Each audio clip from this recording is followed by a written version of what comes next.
কিউরিও ফাইটের ঘোস্টলি call recording সিরিজের মারাত্মক একটি হরর পডকাস্টে আপনাদের সকলকে স্বাগতম জানাচ্ছি আমি কৌস্তভ। আজকে নিমিষা আমাদের সাথে এই ঘোস্টলি কল রেকর্ডিংয়ে রয়েছে। এমনটা কি কখনো শুনেছেন যে একটি মেয়ে তার নিজের অনিচ্ছা সত্ত্বেও কিছু একটার আবেশে গলায় দড়ি দিচ্ছে এবং গলায় দড়ি দেওয়ার সঙ্গে সঙ্গে তার সম্বিত ফেরে যে সে এটা কি করছে, সে নিজেকে বাঁচাতে চায় কিন্তু বাঁচাতে পারছে না। কি হয়েছিল তার সাথে? নিয়ার ডেথ এক্সপিরিয়েন্সই বা কেমন? ধরুন আপনার সাথে এমন কিছু অন্যায় হয়েছে যে অন্যায়টা আপনি মেনে নিতে পারেননি, বাট পরিস্থিতির কারণে আপনাকে চুপ থাকতে হয়েছে। সেটার ফল কতটা যে মারাত্মক হতে পারে, কতগুলো যে মৃত্যু এটার কারণে হতে পারে, হয়তো আজকের এই ঘটনাটা শুনলে বোঝা যাবে। ধরুন আপনার বাড়ির সামনে কেউ একটা মোড়ে পড়ে রয়েছে, চারিদিকে রক্ত, নাক কান মুখ চোখ ফেটে রক্ত বেরোচ্ছে, কিন্তু সেটা কোনো স্বাভাবিক কারণে হয়নি, হয়েছে একটা অতি প্রাকৃতিক কারণে। আজকের ঘটনাতে এমন মারাত্মক কিছু আপনারা শুনতে চলেছেন যা হয়তো এর আগে আপনারা কখনো শোনেননি। আজকের এই এপিসোড কোথা থেকে দেখছেন কমেন্ট করে জানান। এবং হ্যাঁ, আপনি যদি আমার থেকে কোনো স্পিরিচুয়াল হেল্প চান, কোনো অ্যাস্ট্রোলজিক্যাল প্রেডিকশন চান, অথবা তন্ত্র রিলেটেড কোনো হেল্প চান, অথবা আপনার ঘটনা শেয়ার করতে চান, যোগাযোগ করুন আমাদের অফিসিয়াল হোয়াটসঅ্যাপ নম্বরে, যেটি হচ্ছে 6290675195। তাহলে চলুন কথা বাড়াচ্ছি না, সরাসরি চলে যাচ্ছি কিউরিও ফাইটের ঘোস্টলি কল রেকর্ডিং সিরিজের মারাত্মক একটি horror পডকাস্টে। Curio Fight presents Ghostly Call Recording, a horror audio documentary by Kaustav Kumar. এবার ভয় পাবে তুমিও। হ্যালো নিমিষা, কেমন আছো? হাই কৌস্তব, আমি ভালো আছি। তুমি কেমন আছো? আমিও ভালো আছি গো। একটা কথা বলি তোমাকে, তুমি দুটো তো রেকর্ডিং পাঠিয়েছিলে হোয়াটসঅ্যাপে, এবং দুটো রেকর্ডিং এর মধ্যে ফার্স্টের রেকর্ডিংটা যখন শুনেছিলাম ইট ওয়াজ অ্যাকচুয়ালি ভেরি কেরি, খুব মানে পিকিউলিয়ার একটা ঘটনা ছিল অ্যান্ড খুব ভয় লাগছিল শুনে ব্যাপারটা। বাট দ্বিতীয় যে ঘটনাটার ব্যাপারে আমাকে জানিয়েছিলে, যেটা তোমার সাথে ঘটেছিল, তুমি নিজে গলায় দড়ি দিয়েছিলে এবং একদম। হয়তো বেশ কিছু সময় তুমি মৃত অবস্থাতে ছিলে। একদম। অ্যান্ড এই পুরো যে জায়গাটা, মানে তুমি গলায় দড়ি দেওয়ার আগে কিছু দেখতে পাচ্ছিলে বা কিছু ফিল করতে পারছিলে, তারপরে কিছু ফিল করেছো, এবং এই যে পুরো ঘটনাটা এটা তোমার বিয়ের পরে হয়েছিল আই গেস, যদি খুব ভুল না করি। হ্যাঁ হ্যাঁ, একদমই। খুবই অল্প বয়সে তোমার বিয়ে হয়েছে এবং বিয়ের পরে একটা জায়গাতে বললে ভাড়া থাকতে। হুম, ঘটনাগুলো সেখানেই ঘটেছিল কি? একদমই। মানে অনেক জায়গায় ভাড়া থেকেছি, কিন্তু পার্টিকুলার এই ঘটনাটা আমি সেকেন্ড টাইম যেখানে ভাড়া থেকেছিলাম সেখানে এটা হয়েছিল আমার সঙ্গে। আমার বিয়ের কথাটা একটু না বললে অ্যাকচুয়ালি বুঝতে পারা যাবে না, ওই জন্য তুমি আমি থাকতে বলি। কোথায় ছোটবেলায়? আমার বাড়ি হচ্ছে, আমার বাপের বাড়ি হচ্ছে কোনা হাই রোড যে আছে, বেনারস রোড, জগদীশপুর, কোনা হাই রোড। তো আমি কোনা হাই রোডের মেয়ে। তো আমি পড়াশোনা করতাম। এবার আমার ছোটবেলা থেকে একটা অ্যাম্বিশন ছিল যে আমি তন্ত্রচর্চা করব, মানে আমার একটা মানে সাধক হওয়ার আর কি খুব ইচ্ছা ছিল। আমি তো ব্রাহ্মণ বাড়ি থেকে বিলং করি, তুমি জানো। তো আমাদের বাড়িতে খুব পুজো আচ্ছা হতো, এই জন্য আমি পুজো আচ্চার দিকে আমার একটু ধ্যান ভক্তি ছিল আর কি, যেটাকে বলে ছোটবেলা থেকে। তো তারপরে কি হলো যে আমার বিয়ের ব্যাপারটা একটু বলি। আমার বিয়ের ব্যাপারটা, আমি এই চর্চাটা করতাম। তো আমার মুসলিম ধর্মের যে এই যে জিন্নাত এই যে হয়, মানে এই মানে ওরা এই করে বসে আসে, এই হয়, এইসব কিছু শোনার পরে আমার একটা আগ্রহ জাগে যে ওই এটা নিয়ে আমি ওই আরবি ভাষা জেনে আর কি ওদের যে মন্ত্র আছে ওগুলো আমি শিখবো। তো তো এবারে আমি ওখান থেকে একজন বন্ধুর মারফত আর কি ওই বই আনি আমি বাড়িতে লুকিয়ে লুকিয়ে, যেমন হয় বাড়িতে, তো অসম্ভব ব্যাপার। আমার মা জেনে ফেলে আমাকে তো বইও ফেলে দিয়েছে, মেরেওছে, প্রচুর মারও খেয়েছি, কিন্তু ততক্ষণে আর কি আমি কিছুটা জেনে গেছি, মানে মুখস্থ হয়ে গেছে আর কি জিনিসটা। তারপরে কি করলো, মা বার করে দিয়েছিল। তো সেইখানে আমার হাজবেন্ড আর কি ডিউটি করতো। আমার হাজবেন্ড হচ্ছে, আমাদের বাড়ি হচ্ছে লিলুয়া থানার অন্তর্গত। তো আমার হাজবেন্ড লিলুয়া থানায় তখন মানে ছিল, ঠিক তো রাস্তা থেকে আর কি কুড়িয়ে বিয়ে। এবার উনি ছিলেন মুসলিম, আমি ছিলাম হিন্দু ব্রাহ্মণ, আমার হাজবেন্ড হচ্ছে মুসলিম, যার জন্য এবার আমি আন্ডার এজ, মা বার করে দিয়েছে আর আমি আর ব্যাকে যাইনি। তো এবার এমন একটা সিচুয়েশন, এবার বাপি মা একটা কিডন্যাপিং এর যেটা কেস হয় আর কি আন্ডার এজে থাকলে, ওইটা তো করে দিয়েছে। এখন আমি তো লুকিয়ে লুকিয়ে বেড়াচ্ছি, আমার হাজব্যান্ড ফ্রন্ট করতে পারছে না। আমার হাজব্যান্ড যেহেতু, অনেকেই প্রশ্ন করতে পারে যে তোমরা ভাড়া বাড়িতে কেন ছিলে, কেন কোয়ার্টারে ছিলে না তোমরা, যেহেতু সরকারি চাকরি। কোয়ার্টারে এই কারণেই থাকতে পারিনি, আমার হাজব্যান্ডের নিজের বাড়ি হচ্ছে বীরভূম। এবারে ও কোয়ার্টার অ্যাপ্লাই করতে গেলে তাকে ফ্যামিলি দেখাতে হবে যে ফ্যামিলি আছে তার, আর ও নিজে যেখানে থাকতো সেখানে ওর একটা কোয়ার্টারও ইউজ করতো অলরেডি। তো যার জন্য আমি লুকিয়েও ছিলাম, আমি তো মানে বলতে পারছি না, ব্লু বুকের নাম নেই, তো রেজিস্ট্রি হয়নি আমার আন্ডার এজের জন্য। তো সেই জন্য আমরা বাড়ি খুঁজছিলাম। প্রথমে একটা পিজিতে আমরা থাকতাম দমদমে, সেখানে ও থাকতো না, শুধু মহিলা পিজি, আমি একা থাকতাম, এবং ওখানে আমি এইগুলোই চর্চা করতাম। ওখান থেকেই মানে প্রথমে আমার যেগুলো প্রথমে শুরুটা হলো একটু একটু ছোট ছোট জিনিস, যেটা হতো রাত্রির বেলা আমি শুতাম যখন, আমার মনে হতো আমাকে কেউ উপরে তুলছে বিছনা থেকে, আবার কিছুক্ষণ পর ওটা নামিয়ে দিচ্ছে। তো সকালবেলা আমি দেখতাম ফিজিক্যালি আমার একটা প্রচন্ড গায়ে হাতে ব্যথা উঠে, এটা হতো, কিন্তু মনে করতাম স্বপ্ন দেখছি। আর আমি ওই তখনই, মুসলিম লোকেরা ভালো করে এটা জানবে যারা মানে মুসলিম তন্ত্র নিয়ে পড়েছে, যে এইগুলো কিছু কিছু বিশেষ কিছু জিনিস আছে যেগুলো এরকম প্র্যাকটিস করতে নেই মোটেই, কারোর পারমিশন ছাড়া হোক বা নিজে না জেনে হোক। মানে শুধু পড়তে শিখেছি মানে পড়ে নিলাম, প্র্যাকটিস করলাম, হয়ে গেল, এরম কিন্তু নয়, যেটা আমি করেছিলাম। এগুলো তো নিষেধ আছে, কুফরি তো এগুলো। না, কুফরিটা নয়, মানে আমি করছিলাম যেটা, ওটা কুফরি ছিল না অ্যাকচুয়ালি। ওটা হচ্ছে একটা একটা সূরা আছে কোরআন শরীফে, ওটা তেলাওয়াত করতে হয়। তেলাওয়াতের মানেই তো বুঝতে পারছি না, জাস্ট মানে পড়তে পারি, পড়ছি, এরকম একটা ব্যাপার, যে আমি দেখবো এরকম একটা ইন্টারেস্টিং ব্যাপার। তারপরে একদিন আমি বুঝতে পারলাম যে না, সত্যি সত্যি আমি ওপরে উঠেছি। কি করে? আমি যখন, আমার হাজবেন্ড যেহেতু থাকতো না, রাত্রিরে আমি অনেক রাত অব্দি হয়তো করলাম, করে শুয়ে পড়েছি, মনে হলো কেউ প্রবলেম ক্রিয়েট করতো না?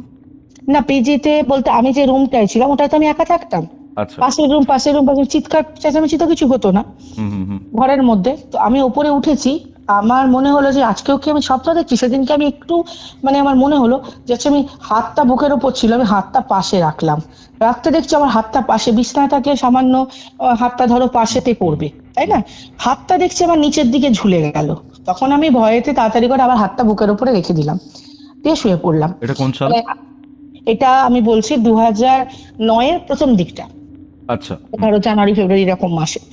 তারপরে আমি ওই ঘটনাটি ঘটার পর আমার হাজব্যান্ডের মাকে, আমার হাজব্যান্ড পরের দিন আমি ফোন করে ডাকলাম, তো ওনার মা বললো যে তুমি তো এত কিছু পড়ছো, তো মুসলিম শাস্ত্রে একটা আছে যে 4টে কুল, সূরা ফাতিহা আর 4টে কুল পড়ে যদি দরুদ পড়ে বুকে ফু দিয়ে শোয়া যায় তাহলে এরকম হবে না। তো আমি দেহ বন্ধন হয়ে গেল। তো ওরম করে আমি কিছুদিন কাটিয়েছি, কিন্তু তারপরে ওখান থেকে আমরা চলে আসি তোমার আন্দুলে আসি। আন্দুলে কিছুদিন মানে আমার একটা পরিচিত আর কি দাদার বাড়ি, তার বাড়ি অনেক বড়, সেখানে আমাদের থাকতে দেয়, কারণ আমাদের বাড়ি ভাড়া পাওয়া খুব মুশকিল হচ্ছিল। তার কারণ হচ্ছে হিন্দু মুসলিম ব্যাপার প্রথম কথা, আর আমি একটু মুসলিম প্রধান এরিয়ায় আমাকে আমার হাজব্যান্ড রাখতে চাইনি, কারণ আমি তো একটা পুরো ব্রাহ্মণ বাড়ি থেকে এসেছি, আমি সেখানে হয়তো অ্যাডজাস্ট করতে পারবো না, বা তারা আমাকে নিয়ে এই যে একটা বোরখা পরা ব্যাপার, যেটা আমাকে আমার হাজব্যান্ড কোনোদিন পরায়নি, বোরখা টোরখা ও এসব পছন্দ করে না। তো মনের শুদ্ধতাই হচ্ছে আসল শুদ্ধতা, এটা ও মেনে চলে। তো এবার ও কি করলো, তখন ওখান থেকে ও তো ডিউটি করছে, ও তো আমার কাছে টাইম স্পেন্ড করতে পারছেও না। তখন ওই আমার দাদা, তাদের বন্ধু বান্ধব, আমার আরো যারা মানে পরিচিত হলো, তারা দেখে শুনে মৌরিগ্রাম অঞ্চলে, হাওড়া মৌরিগ্রাম অঞ্চলে আমি একটি বাড়ি ভাড়া নিলাম। আমি সেখানে মিথ্যে, এটা একটা খুব হাস্যকর ব্যাপার, আমি মিথ্যে নাম দিলাম, আমার হাজবেন্ডের একটা মানে ভয়ানক হিন্দু নাম দিলাম, দিয়ে সেখানে আমি ভাড়া গেলাম। তো দোতলা বাড়ি, 3 তলার উপর ছাদ। তো প্রথম তো অত জানতাম না, মানে বাড়িওয়ালি, আর আমি দেখতাম যে বাড়িওয়ালার একটা ছেলে আছে, বড় ছেলে, বয়স্ক বাড়িওয়ালি। তো আমাদের বাড়িওয়ালার অ্যাকচুয়ালি বাড়িটা 3টে দিক। আমি যখন গেলাম প্রথম তো কিছু মানে তখন তো আমরা দিশাহারা অবস্থায় যে একটা বাড়ি পেলেই হলো এরকম একটা ব্যাপার। তো ওনার বাড়িটা ছিল ঠিক এক্সাক্ট, আমি বাড়িটা ধরো যেখানটা দিয়ে এন্ট্রেন্স, সেটা মানে মেন এন্ট্রেন্স সেটা দিয়ে ওরা ঢোকে, আর যেটা একতলার এন্ট্রেন্স সেটা হচ্ছে ডান দিক দিয়ে গ্রিলের ভেতর দিয়ে ঢোকা হয়, প্যাসেজ মানে একটা বারান্দা, তার ভেতর দিয়ে একটা ঘর, তারপরে হচ্ছে একটা ডাইনিং স্পেস, তারপরে একটা ঘর আছে। সেই ঘরটি কিন্তু বন্ধ, তালা বন্ধ, সেটি কিন্তু আমাদের দেয়নি। আমরা বলেছিলাম যে থাকলে তো কাকু এরকম পরিষ্কার পরিচ্ছন্ন হবে, বললো না এই ঘরটা খোলা যাবে না। কেন খোলা যাবে না কিন্তু কিছু বলেনি। তো ওই ঘরের পাশেই কিন্তু করিডোর দিয়ে হচ্ছে বাথরুম, রান্নাঘর, প্রথমে রান্নাঘরের পাশেই হচ্ছে বাথরুমের থেকে একটু এগিয়ে গিয়ে গ্রিল দরজা, ওটা খুলে হচ্ছে চাপাকল, মানে কল, জল নেবার কল, ওখান থেকে বোরিং সিস্টেম করা আছে, ওই যে ঘরটি বন্ধ আছে ওইখানে আছে। তো ওর ভেতর থেকে জল ওঠে। তো যাই হোক, এবারে মাঝখানে একটা ওই যে ডাইনিংটা, ওই স্পেসে ওইখানে একটা দরজা আছে, যে দরজাটা খুললে আমি উপরে ছাদে যেতে পারবো। আবার এই দরজাটা লাগিয়ে দিলে ওটা ওদের দিকেও একটা ছিটকিনি আছে, আমাদের দিকেও একটা ছিটকিনি আছে, এরকম ব্যাপার। তো আমরা ছিটকিনি লাগিয়ে দিতাম, তো ওই ঘরটি আমাদের দেয়নি। ঠিক আছে, আমরা ওখানে বেশ মানে 1-1.5 মাস তো মানে হাঁপ ছেড়ে বেঁচেছি আর কি, যাকে বলে, গিয়ে আরাম করে থেকেছি। তারপর থেকে একটা জিনিস শুরু হলো যে আমার হাজব্যান্ড তো ম্যাক্সিমামই নাইট ডিউটি। তো আমার মনে হতো যে আমি বাথরুমে গেলাম, কল বন্ধ করলাম, কলটা মনে হলো আবার টপ টপ টপ টপ করে জল পড়ছে বাথরুমে, আবার গেলাম, হয়তো হ্যাঁ হয়নি, বন্ধ, এরকম একটা মানে একটা অনেক রকম অস্বস্তি হতো, মনে হতো কেউ দেখছে, কেউ কিছু মানে পাশ থেকে সরে গেল, এরকম হতো। কিন্তু আমার ওই যে একটা বাজে নেশা বা ভালো নেশা যেটাই বলো, মানে একটা যে কৌতূহল ছিল, সেটা কি হলো, এবার আমি কি করলাম, আমার হাজব্যান্ড যেদিন যেদিন নাইট ডিউটি, ওর ম্যাক্সিমাম দিনই নাইট ডিউটি ওর, আমি কি করতাম, আমার হাজব্যান্ড যখন থাকতো না রাত্রির বেলা, আমি ওই মানে ওই বইটি নিয়ে বসে বসে ওইটি চর্চা করতাম। এবার করতে গিয়ে আমার প্রবলেম শুরু হলো এখান থেকে, যে যেদিন ও বাড়িতে থাকতো সেদিন কিন্তু আমি করতাম না। আর আমার যে গুরুদেব, আমি অনেক ছোটবেলা থেকে দীক্ষা নিয়েছি ওনার কাছে, তো আমার যে গুরুদেব তিনি কিন্তু এই সাবরতন্ত্র, তিনি কিন্তু এই মুসলিমদের যে সোলেমানি তন্ত্র, এসব ব্যাপারে উনি খুব ওয়াকিবহাল। ইনি আমাকে বারণ করেছিলেন। আমি যখন ইন্টারেস্টের সঙ্গে ওনাকে জিজ্ঞাসা করেছিলাম যে আমি এই জিনিসটা করতে চাই, আমার একটা অ্যাম্বিশন যে আমি জিন দেখব, উনি আমাকে একদম নিষেধ করেছিলেন যে তুমি খবরদার, কেউ যাই বলুক না কেন, তুমি কিন্তু এই জিনিসটি করবে না, কারণ এই জিনিসটার নিয়ম হচ্ছে যে কোনো সাধনার একটা দিন থাকে। তো এটা হচ্ছে 41 দিনের একটা সাধনা প্রথমত। দ্বিতীয়ত তোমার সেই বয়সটাই হয়নি যে তুমি এই সাধনাটা নিয়ে করবে, সেই তোমার ক্ষমতাই নেই যে তুমি এটা নিতে পারবে, প্রথম। তৃতীয় হচ্ছে যে মহিলাদের একটা প্রবলেম হচ্ছে যে 21 দিন 22 দিন পর পর তারা একটা পিরিয়ডসে যখন যাবে, সেই সময় কিন্তু সেটা আর ছোঁয়া যাবে না। তো সেই কদিন ভাঙা পড়ে গেল, এরম করলে কিন্তু সেটা আমল আর হয় না, তখন ওটা কিন্তু আবার উল্টো দিকে হয়ে যায়, তখন ওটা ভালোর জায়গায় বেশি খারাপ হয়ে যায়। এসব বলেছে, আমার সবকিছুই বলেছে, কিন্তু ওই যে যখন একটা কৌতূহল হয় আর কি, তখন তো মানুষ সেটাকে দমাতে পারে না, ন্যাচারালি আমিও পারিনি। এবার আমি যখনই ওরকম হয়তো বসেছি খানিকটা, হয়তো আমলের যেটা যতটা হয়তো পড়ার কথা অর্ধেকটা পড়লাম, হঠাৎ শুনছি আমি রান্নাঘরে ঝনঝন ঝনঝন করে বাসন পড়ে গেল। একটা ভয়ানক আওয়াজ, রাত্রির 1টার সময় যদি বাসন পড়ে যায় কারোর একটা বাড়িতে, সেটা তো একদম মানে একটা চমকে উঠলাম, পুরো থতমত খেয়ে গেলাম। তারপরে অনেক ভয়ে আস্তে আস্তে আস্তে আস্তে আমি যাচ্ছি। মানে আস্তে গুরু আস্তে যে তোমাকে বারণ করেছেন সেটা তুমি শোনোনি, তাই তো? একদমই শুনিনি। কেন শুনিনি? গুরুদেবের ওখানে আসলে অনেক লোক যায়, এবার সবাই বিভিন্ন রকম কথা বলছে, এই আমি এটা করেছি, আমি ওটা করেছি। তো আমার একটা অনেকটা ছোট, আমি যখন বিয়ে করেছি আমার তখন বয়স হচ্ছে 15। আচ্ছা, আমি তখন মাধ্যমিকও দিইনি অ্যাকচুয়ালি, আমি তারপরে মাধ্যমিক দিয়েছি। তো মানে একটা খুব ইন্টারেস্ট আর কি, এত ইন্টারেস্ট কেন সেটা আমি 41 এখনো। দিনের একটা সাধনা, ঠিক আছে? হ্যাঁ, এটা 41 দিনের সাধনা ছিল। মাঝখানে 41 মাঝখানে তোমার পিরিয়ডস হচ্ছে। এবার পিরিয়ডস না, আমার বর যেদিন থাকছে ভয় পড়ছি না, কারণ ও তো, আমার বর তো জানে যে এটা করতে নেই, ও তো মুসলিম ধর্মে আছে, ও তো করতে দিচ্ছে না। এবার সেগুলো তো ভাঙা পড়ছেই, ব্রোক হচ্ছেই। এবার তারপরে যখন মানে আমি আবার করছি হচ্ছে, এইবারে আস্তে আস্তে কি হলো জিনিসটা, ঘরটার ব্যাপারটা আগে বলি, তারপরে আমি বলবো যে কিরকম করে ক্রস কানেকশন জিনিসটা হয়েছে। আমরা আমার বাসন পড়ে যাওয়ার ব্যাপারটা আগে শুনে। বাসনটা যে পড়লো, আমি তো এত জোরে আওয়াজ পেয়ে চমকে গিয়ে খুব ভয়ে ভয়ে ওই বুকে বইটা নিয়ে আমি গেছি উঁকি মেরে আচ্ছা। দেখতে। আর ওই কি বই ওই ওই পড়ছিলে? বই পড়ছিলাম আমি কোরআন শরীফ। হুম হুম হুম। কোরআন শরীফের মধ্যে একটা আয়াত আছে, একটা সূরা আছে, ওই সূরাটাই আর কি আমি চর্চা করছি আর কি, তেলাওয়াত করা যেটাকে বলে। হুম। তো ওই যে বাড়ি ঘর রুমটি বন্ধ আছে, ওই রুমটির দরজা আর রান্নাঘরের দরজা একদম পাশাপাশি, দুটোই কোনাকুনি, মুখোমুখি। তো আমি ওখানে গিয়ে উঁকি মারলাম আস্তে করে, আলোটা জ্বালিয়ে দেখছি কিচ্ছু কৌস্তব কোথাও নেই, যেমনকার বাসন তেমনকার র্যাকে গোছানো, হুম।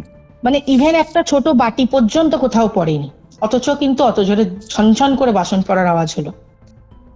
আমি সেই দেখে কি করলাম, এই দেখো আমার এবার ভুলটা কিরম শুরু হচ্ছে দেখো, আমি কিন্তু সেদিনকে কমপ্লিটই করতে পারলাম না, ওই আওয়াজ শুনে ভয় শুনে মানে ভয় পেয়ে গেলাম এত জোর, মানে আতঙ্ক। মানে একটা যে কোনো বাড়িতে তুমি দেখবে ভূত থাকুক বা না থাকুক, আমি এটা বলতে চাই, দেখবে রাত্রির বেলা এমনিতে একটা খুব ছোট থেকে ছোট আওয়াজও অনেক জোরে শোনায়। সেখানে অতগুলো বাসন পড়ে গেল। তো আমার যথারীতি কত আর আমার মানে তখন বয়স, আমি তো ভয়ে এসে কি করলাম, বইটাকে বুকে নিয়ে ছিলাম, সেটাকে আলমারির মাথায় রেখে দিয়ে আমি শুয়ে পড়লাম। এবার এরকম হওয়ার পরে আমার ওখানে একটা কাজের মেয়ে আর কি, তাকে বলতাম যে তুই আসবি, এরকম আমার থেকে ছোট একটু, আমাকে বৌদি ভাবি এরকম বলতো, মুসলিম মেয়ে। ও আসতো, কাজ করে চলে যেত সন্ধ্যেবেলা। তারই মধ্যে হলো কি যে এরকম হলো, তারপরের দিন আবার এরকম করছি। তো সেদিনও ঠিক এক্স্যাক্টলি রাত্রি ঠিক 1:05-10 এরকম হবে, মনে হলো কেউ বাথরুমের দিকটায়, মানে যে দিকটা করিডোর ওখানটায় কেউ একটা মানে লোক গেল এবং কাশলো, কাশির আওয়াজ পেলাম একটা প্রথম, বেটা ছেলেদের গলায়। তো বেটা ছেলেদের গলায় কাশির আওয়াজ পেলাম, তো আমি আবারও চমকে উঠলাম হঠাৎ করে যে আচ্ছা এখানে কে কাশলো, বাড়িতে তো কেউ নেই, তালা দেয়া, আমি একা আছি নিচে। আমি তাও ভাবলাম যে হতে পারে বাড়িওয়ালা কাকু কি নিচে নেমেছে, কিন্তু উনি তো এদিকে আসবেন না। তাও আমি গেলাম পা টিপে টিপে, কিন্তু গিয়ে আমি ওখানে অব্দি গিয়ে ওই করিডোরটায় কিন্তু কোনো আলো ছিল না। বাথরুমে আলো জ্বলছে, রান্নাঘরে আলো জ্বলছে, ওই যে আলোর একটা যে হালকা রেখা ওটাই করিডোরটায় পড়তো। তো আমি কিন্তু দেখলাম কিছুই নেই, কোথাও কিছু নেই। কিন্তু আমি সেদিনকেও সেম এক্সাক্ট একই হলো, আমি এসে ভয়ে শুয়ে পড়লাম। এবারে শুরু হলো এই যে দ্বিতীয় দিন আমি এসে শুয়ে পড়লাম, পরপর দুদিন যে এই জিনিসটা ঘটলো, যে অর্ধেকটা পড়লাম। এর আগে যতবার পড়েছি আমি, ধরো পুরো সূরাটা পড়েছি, যদি ধরো ওটা 30 পাতা সূরা হয়, আমি 30 পাতা পড়ে উঠেছি। কিন্তু এই যে হলো 4 পাতা 5 পাতা পড়ার পর যে আমার ডিস্টার্ব হয়ে গেল, আমি কিন্তু এসে আর ওটা কমপ্লিটই করলাম না, আমি ভয়ে শুয়ে পড়লাম। এবার আমার ব্যাপারটা কি একটু বলো আমাকে। তেলাওয়াত মানে হচ্ছে মানে একটাই জিনিস, ধরো তুমি ধরো পড়ছো, ধরো আমাদের হিন্দু শাস্ত্রে ধরো মহামৃত্যুঞ্জয় মন্ত্র এতটা বড়, ধরো হ্যাঁ, ধরো ওং ত্রয়ম্বকম যজামহে, এবার তারপরে যে তুমি পড়ছো পুরোটা তো কমপ্লিট করবে। ডেফিনেটলি। এইখানে না কমপ্লিট করে ধরো তুমি, আমি পড়ছি ওম ত্রয়ম্বকম যজামহে সুগন্ধিম পুষ্টি বর্ধনম বর্ধনম করলাম, এখানে একটা চমকে গেলাম, গিয়ে এখানে পরপর দুদিন আমি বন্ধ করলাম। তো ওটা মন্ত্রটা কি হলো, ওটা তো ভালো কাজ কিছু করবেই না, আধা আধুরা কোনো জিনিসই ভালো কাজ করে না, সে যে কোনো ধর্মেরই হোক না কেন। তো আমার হয়ে গেছে সেই তেলাওয়াত মানে হচ্ছে একই জিনিসটাকে পড়া, ওটা ওরা উর্দু ভাষায় আরবি ভাষায় বলছে তেলাওয়াত, আমি বলবো ওটা রিভিশন, একটাকে রিভিশন করছি, প্রতিদিন ওইটাকে পড়ছি, প্রতিদিন ওটাকে পড়ছি। তো এবারে আমার শুরু হলো, আমি দেখতে পাচ্ছি, কি যে দেখতে পাচ্ছি সেটা কাউকে বলে বোঝাতে পারছি না। সেটা দেখছি, আমি কাজ করছি, হঠাৎ দেখছি কেউ একটা লোক লুঙ্গি পরে সাদা রঙে, কালো ব্যক্তিটির গায়ের রংটা মানে অনেকবার আমি দেখেছি, ওই ঘর থেকে বেরিয়ে, ওই যে ঘরটি বন্ধ, ওই ঘর থেকে বেরিয়ে রান্নাঘরের দিকে ঢুকে গেল, মানে বাথরুমের যে করিডোর, মানে ওই দিক থেকে ঢুকে রান্নাঘরের ভেতরে ঢুকে গেল। আমি ছুটে গেলাম, কে গেল, দেখলাম কেউ নয়। আমি ঘুরে আবার জিজ্ঞাসা করছি আমার হাজব্যান্ডকে যে আচ্ছা তুমি কোথায়। ও তখন দেখছি ওই দিক থেকে উত্তর দিচ্ছে, ওদিকের বারান্দা থেকে, যে এই রুমের যেদিকটা আমি এন্ট্রেন্স ওই দিকের থেকে উত্তর দিচ্ছে। ও আমি এখানে কেন, কি হয়েছে? আমি চলে এলাম, আমি ভাবলাম হয়তো চোখের ভুল হতেই পারে মানুষের। এরকম 2-3 বার তো ভালো মতন আমি পরিষ্কার যেন মনে হলো আমি দেখলাম কেউ এই দিক থেকে ওদিকে গেল, কোনো একটা বেটা ছেলে, এবং সে বেশ লম্বা, 6 ফুটের উপর লম্বা। আর আমার হাজবেন্ড কিন্তু 6 ফুট লম্বা নয়, আমার হাজবেন্ডের হাইট হচ্ছে 5 ফুট 7 ইঞ্চি। তো ও একটু ছোটখাটো, ওর চাইতে বেশ লম্বা, 6 ফুটের উপরে লম্বা একটি কোনো বেটা ছেলে, সে কিন্তু ওদিক থেকে ওদিকে গেছে। আমি বারবার কিন্তু এই একই দৃশ্য আমার চোখে এসছে। এবারে ওই দৃশ্যটা যে চোখে এসছে, আমি বারবার জিজ্ঞাসা করেছি, আমি বললাম আচ্ছা তুমি কি এক্ষুনি ওদিক থেকে ওদিকে গেলে? বলছে কই না তো, আমি তো এখানেই বসে এই তো লিখছি, কাগজ লিখছি। হলো, এবারে আমাদের একটা জিনিস সব থেকে, এটা আগে বলা হয়তো উচিত ছিল, আমি পরেই বলছি। আমাদের বাড়িওয়ালা যে আমরা যে এন্ট্রেন্স ঢুকছি, উত্তর দিকে মুখ করে আমরা ঢুকছি বাড়িতে। তো উত্তর দিকে হচ্ছে সামনে একটা নর্দমা, একদম দরজায়, মানে ওর উপরে ক্যালভার্ট দিয়ে আমরা মানে সিঁড়ি করা আছে, উঠছি, একদম দরজায় ঢোকার মুখে হচ্ছে বড় নর্দমা। আর বাঁ দিকে মানে পশ্চিম দিকে হচ্ছে একটা নালা মতন করা আছে, মানে বড় নর্দমা, মানে মানুষ ঢুকে যাবে যেরকম, মানে সব বড় নর্দমার হাইড্রেনের জলগুলো ওখানে যায়, ওটা হচ্ছে নালা। ওর মাঝখানে সেই একটা করে দেয়া আছে, ওটা বড়, মানে ওটা নর্দমা বলা যায় না, ওটাকে নালা বলে। প্রচুর নোংরা। দক্ষিণ দিক যে দিকটা হচ্ছে কল আছে, মানে আমাদের বাথরুম যে যাচ্ছি বা ওদিকে কল তলা, ওটা হচ্ছে দক্ষিণ দিক। ওখানটাও পুরোপুরি মানে আমার বাড়িওয়ালার 3টে দিক সাইড বাড়ির হচ্ছে পুরোপুরি ডাস্টবিন এরিয়া, মানে ওখানে লোকজন যাতায়াত করে না, কাগজ কুড়ুনিরা মাঝে মাঝে আসে, ব্যাস চলে গেল, কুকুর শিয়াল থাকে, ব্যাস এইটুকুই। আর যে দিকটা পূর্ব দিক, ওই দিকটা হচ্ছে ওনার মেজো ভাইয়ের বাড়ি। ওরা দু ভাই, বড় ভাই থাকে না, মেজো ভাই থাকে আর ছোট ভাই। বড় ভাই মানে চলে গেছে অন্য বাস্তু কোথাও। পুরোপুরি ড্যামেজ। বাস্তু তো পুরো ড্যামেজ, এর বাস্তুটা। এবারে এক তো বাস্তু ড্যামেজ, পরে আমি আরো ব্যাপার জানতে পেরেছি, প্রথমে তো অত কিছু জানতাম না।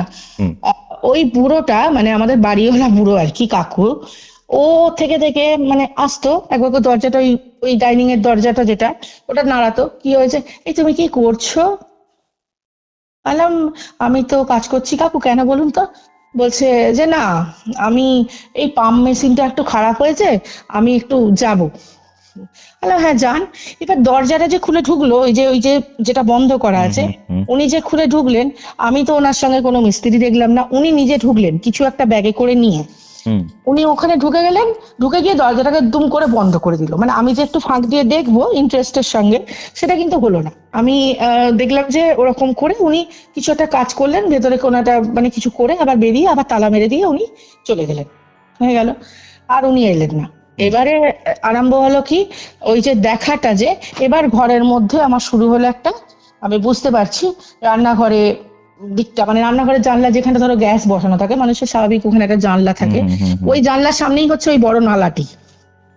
মানে যেদিকে চোখ যায়, দু চোখ যায়, সেদিকেই হচ্ছে নালা নর্দমা, মানে নোংরা। তো যাই হোক, আমাদের তো বাড়ি আমরা পাইনি, সেই জন্য আমরা ওখানেই আছি। গন্ধ, একটা গন্ধ, বাথরুমেতে জল কখনোই পড়া বন্ধ হয় না, কখনোই নয়। মানে যতই টাইট করছি, এই করছি ওই করছি, কলের থেকে জল পড়ছে। অত দিকে তখন তো এত বাস্তু ব্যাপারে জানতামও না, দেখো কোর্সটা, তখন তো এত বাস্তু ব্যাপারটা এতটা সবাই যে মানামানি এখন করছে, তখন কিন্তু এটা ছিল না। না, একদমই ছিল না। এটা 2009 সালের ঘটনা তোমাকে আমি বলছি। আমার 2009 সালেই এই অ্যাক্সিডেন্টটা হয়েছিল। তো এবারে এরকম হতে হতে আমি একদিন মানে এরকম হচ্ছে যে আমি রাস্তার কুকুর বেড়ালকে খুব ভালোবাসি, তাদের খেতে দিই। ঠিক আমার গলায় দড়ি দেওয়ার আগের মুহূর্ত থেকে এগুলো তো দেখাশোনা হচ্ছিলই, আমাকে দেখে কুকুররা মানে তেড়ে আসছে, এরম অবস্থা, মানে মনে হচ্ছে কামড়েই দেবে আমাকে। দেখে বিভৎস, দাঁত পাট খিচিয়ে একদম, মানে আমি খাবার দিতে গেছি, মনে হচ্ছে আমি ছেলেদের মা কেঁদে বাঁচি অবস্থা, মানে পালাতে পারলে বাঁচি। সে তেড়ে তেড়ে আসছে, মানে মানছেই না। এবার আমি বুঝতেই পারছি না যে কুকুরগুলোকে আমি রেগুলার বেস থেকে খেতে দিই, সেই কুকুরগুলো আমার দিকে কেন এরকম এত বাজে অ্যাটিটিউড নিয়ে আসছে।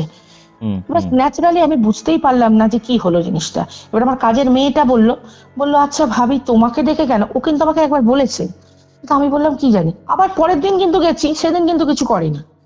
কিন্তু যখনই সন্ধ্যেটা হয়ে যেত, এই গোধূলি বেলাটা হচ্ছে সব থেকে খতরনাক একটা সময়।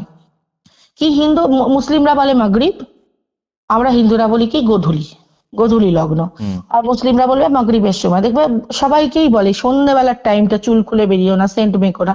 আর আমার একটা এত বাজে স্বভাব প্রথম থেকেই ছিল, এখনো সেটা আছে। আমি চুলে প্রতিদিন আমার চান করে, আমার এক হাঁটু চুল, তাতে আমি কিন্তু অবভিয়াসলি আতর লাগাবোই, জলেতে আতর মিশিয়ে দেবো। এই নিয়ে আমার শাশুড়ি অনেকবার বলেছে, কিন্তু ওই লুকিয়ে লুকিয়ে আর কি হয়ে যেত। কুকুরগুলো সন্ধ্যের পর থেকে যখনই খেতে দিতে যেতাম, তখনই প্রচন্ড অ্যাগ্রেসিভ, কামড়ে দেবে। কিছু বুঝতে না পেরে লাস্টে আমি ভাবলাম আমার হাজব্যান্ডের সঙ্গে সমস্ত কিছু আলোচনা করতেও পারছি না, তার কারণ ও তো জানে না যে আমি রাত্রির বেলা এই কাণ্ডটি করেছি। আর তাছাড়া কি, ও যখন আসতো হয়তো ও কোনোদিন রাত্রে এলো, কোনোদিন রাত্রে এলো না, যেহেতু আমার এগেনস্টে একটা ব্যাপার আছে, সেহেতু ইতিমধ্যে হলো কি, একদিন যেদিন আমার এই দুর্ঘটনাটি ঘটে, ঠিক তার একদিন আগে, আর সেই দিনের ঘটনাটি আমি পরিষ্কার করে বলি। যেদিন আমার দুর্ঘটনাটা ঘটে তার আগের দিন আমি এরকম মানে সকাল থেকেই যা কিছু রান্না করেছি আমি, রান্না করে আমি এসে ঘরেতে একটু বসেছি, রেস্ট নিচ্ছি। তা আমার মনে হচ্ছে যে আমার মানে গা হাত পা প্রচন্ড জ্বালা করছে। ঘটনা হচ্ছে কিন্তু সেপ্টেম্বর অক্টোবর মাসের ঘটনা, এটা 2009। তা আমার প্রচন্ড মনে হচ্ছে এত গরম লাগছে, ফ্যান চালাচ্ছি, স্ট্যান্ড ফ্যান চালিয়েছি, ওপরে সিলিং ফ্যান চালিয়েছি, আমার গরম হচ্ছে। গরম হচ্ছে, অথচ যেই আমি আমার ঘর থেকে, যে ঘরটা আমাদের আর কি বেডরুম, ওটা থেকে বেরিয়ে যেই ডাইনিংটায় যাচ্ছি, ডাইনিং পজিশনে রান্নাঘরে, সেখানে গেলে মনে হচ্ছে আমার শীত করছে, মানে এমন একটা হচ্ছে মনে হচ্ছে আমার শরীর বোধহয় খুব অসুস্থ। মানে একবার খুব প্রচন্ড ঠান্ডা, রান্নাঘরের দিকটা ঢুকলে মনে হচ্ছে কেঁপে যাচ্ছি, আর এদিকে যেই আসছি দুখানা ফ্যান চালাতে হচ্ছে, এরকম একটা সিচুয়েশন। আমার কাজের মেয়ে বলছে তুমি কি করছো ভাবি, তুমি একবার ফ্যান চালাচ্ছ, আবার একবার ওখানে গিয়ে বলছো শীত করছে চলে আসছো। বলছি না রে, মনে হয়। বলছে তাহলে একবার ফোন করো ভাইকে। তো আমার হাজব্যান্ডকে ফোন করেছি, আমার হাজব্যান্ড বলছে তোমার মনে হয় প্রেশার প্রেশার কিছু হয়েছে, কোনো কারণে কিছু কি চিন্তা করছো? বলছি না, আমি কিছু চিন্তা করছি না, কিন্তু আমি চিন্তা করছি, আমি এক্সাক্ট এটাই চিন্তা করছি যে আচ্ছা কুকুরগুলোকে আমি খেতে দিতে পারছি না কোনো কারণেই, এমন তেড়ে আসছে পুরো গ্রিলের মধ্যে, আমি যদি না ঢুকে যাই তারা আমাকে বাইট করে দেবে, পুরো বাইটিং টেন্ডেন্সি, যে কামড়ে ছেড়ে দেবে। 3-4টে কুকুর যদি ওরকম অ্যাগ্রেসিভ হয়, কিরকম একটা ভয়ের কথা। ঠিক আছে, হলো ওই দিনটা আমার এরকম ভাবে যাচ্ছে। তো আমার হাজবেন্ড রাত্রিরে এলো, এসে বলল যে তুমি একটা কাজ করো, তুমি আহ, গুরুদেবের কাছে কি যাবে কালকে? আমি বললাম যে কালকে দেখি, যদি যেতে পারি ভালো, না যেতে পারি আমি। তো আমি যেতে পারিনি পরের দিন রাত্রির বেলা, কিন্তু আর আমার কোনো সমস্যা হয়নি, ও ঘরে ঢুকে পড়ার পর থেকে আর আমার সেরকম কোনো বেসিক্যালি সমস্যা হয়নি। কিন্তু সেদিনকে রাত্রিরে কিন্তু আমি লোকটিকে দেখেছি, যে লোকটিকে আমি অববয় দেখে যাচ্ছিলাম এতদিন ধরে, যে রান্নাঘরের দিকে ঢুকছে, সে কিন্তু আমি দেখলাম যে রান্নাঘরে ঢুকলো না, মানে দরজা থেকে বেরোলো, বেরিয়ে সোজা আমাদের, মানে ওই দরজা আর আমাদের যে বেডরুমের দরজা, ওটা হচ্ছে একদম পুরো মুখোমুখি, আর রান্নাঘরের দরজা হচ্ছে ডান দিকে, মানে একদম কোনাকুনি। তো ওই কোনাকুনি ঢুকতো। সেই দিনকেই আমি পার্টিকুলার দেখেছি যে ওই মানে অববয়টি ওরকম ওখানেই দাঁড়িয়ে আছে, যেন মানে এইদিকে দরজার দিকে চেয়ে আছে, আমাদের যে এটা বেডরুম ওইদিকে তাকিয়ে আছে। মানে কিন্তু সাদা আমি যা লুঙ্গি পরা অবয়ব যেটা। হ্যাঁ, সাদা লুঙ্গি, মানে ওটা সাদা লুঙ্গি দেখেছি, কোনোদিন সাদা লুঙ্গি দেখি, কোনোদিন আমি সাদা পাঞ্জাবি দেখি, কোনোদিন আমি দেখছি যে গায়ে একটা কোনো মানে সাদা কিছু জিনিস, কিন্তু যে লোকটি আছে, মানে যে পুরুষ মানুষটি, তার কিন্তু গায়ের রং কালো। তো আমি দেখলাম এইদিকে তাকিয়ে আছে, আমি না চমকে গিয়ে একবার যেই ব্লিঙ্ক করলাম, মানে চোখের পলক ফেললাম, আমি দেখলাম আর নেই ওখানে। আচ্ছা। তো এটা হয়ে গেল, সেদিনকার ঘটনা হয়ে গেল, রাত্রিরে তো শুয়ে পড়লাম, মিটে গেল ঝামেলা। এবারে সকালবেলা যেদিনকে আমি করব, সেদিনকে কিন্তু আমার মন খুব ভালো। আমার হাজবেন্ড বলল যে আমরা অন্য একটা মানে বাড়ি, মানে আমরা ফ্ল্যাটে এবারে যেতে পারি। আমার বাবা মাকে আর কি খবর দেওয়া হয়েছে, আমার বাবা মা আর কি খবর পেয়েছে আমার। তো ওরা আর কোনো কিছু কেস ওরা তুলে নিয়েছে, তো একটা ভালো খবর সকাল সকাল পেয়েছি। আমার হাজবেন্ড অফিসে গিয়ে আমাকে ফোন করেছে, তা আমি সেই হিসেবে খুব খুশি হয়ে আমি সারাদিন রান্না বাড়া রাত্রের জন্য করে ফোরে রেখে দিয়ে, যেহেতু ঠান্ডার সময় আর ওদিকে যাব না বলে করে রেখে দিয়ে, মানে তরকারি ফরকারি করে রেখে দিয়ে আমরা চাটা, আমি খুব চা ভক্ত, একটু চা ফা করে আমি ওই আমার ওই কাজের মেয়েটিকে নিয়ে দুজনে মিলে চান ঠান করে দুপুরবেলা একসঙ্গে খাওয়া দাওয়া করে, এবার আমি বলছি যে তুই থাকবি না, থাক একটু, আজকে ভাই এলে তারপরে তুই যাবি, এই কথা বলেছি। বলে এবারে আমি সন্ধ্যেবেলা ঠিক আমার হাজবেন্ড আসবে তার আগের মুহূর্তে আমি আনন্দের চোটে আর কি, যে আমার বাবা মা কেস তুলে নিয়েছে, আমার বাবা মা আসবে বাড়িতে, এই আনন্দে আর কি আমি কোরআন শরীফ পড়েছি, আমি নামাজ পড়েছি। ঠিক আছে, আমি নামাজ পড়েছি, মাগরিবের ওয়াক্তে নামাজ পড়ে, শুকরানা নামাজ হয় একটা, শুকরানা নামাজ মানে ওটা হচ্ছে কোনো 5 ওয়াক্তের নামাজের মধ্যে পড়ে না, ওটা হচ্ছে নফল একটা নামাজ, যেটা হচ্ছে শুকরিয়া দেওয়ার জন্য, যে আমি থ্যাঙ্কফুল, আমি গডের কাছে থ্যাঙ্কফুল যে আমি আমার এই কাজটা মানে এত শক্তর মধ্যে থেকে আমি একটু স্রোত পেলাম না, বাবা মায়ের কাছ থেকে কতদিনই বা এরকম করে পালিয়ে বাঁচবো। আর আমার বাবা মায়ের আমি একটাই মেয়ে।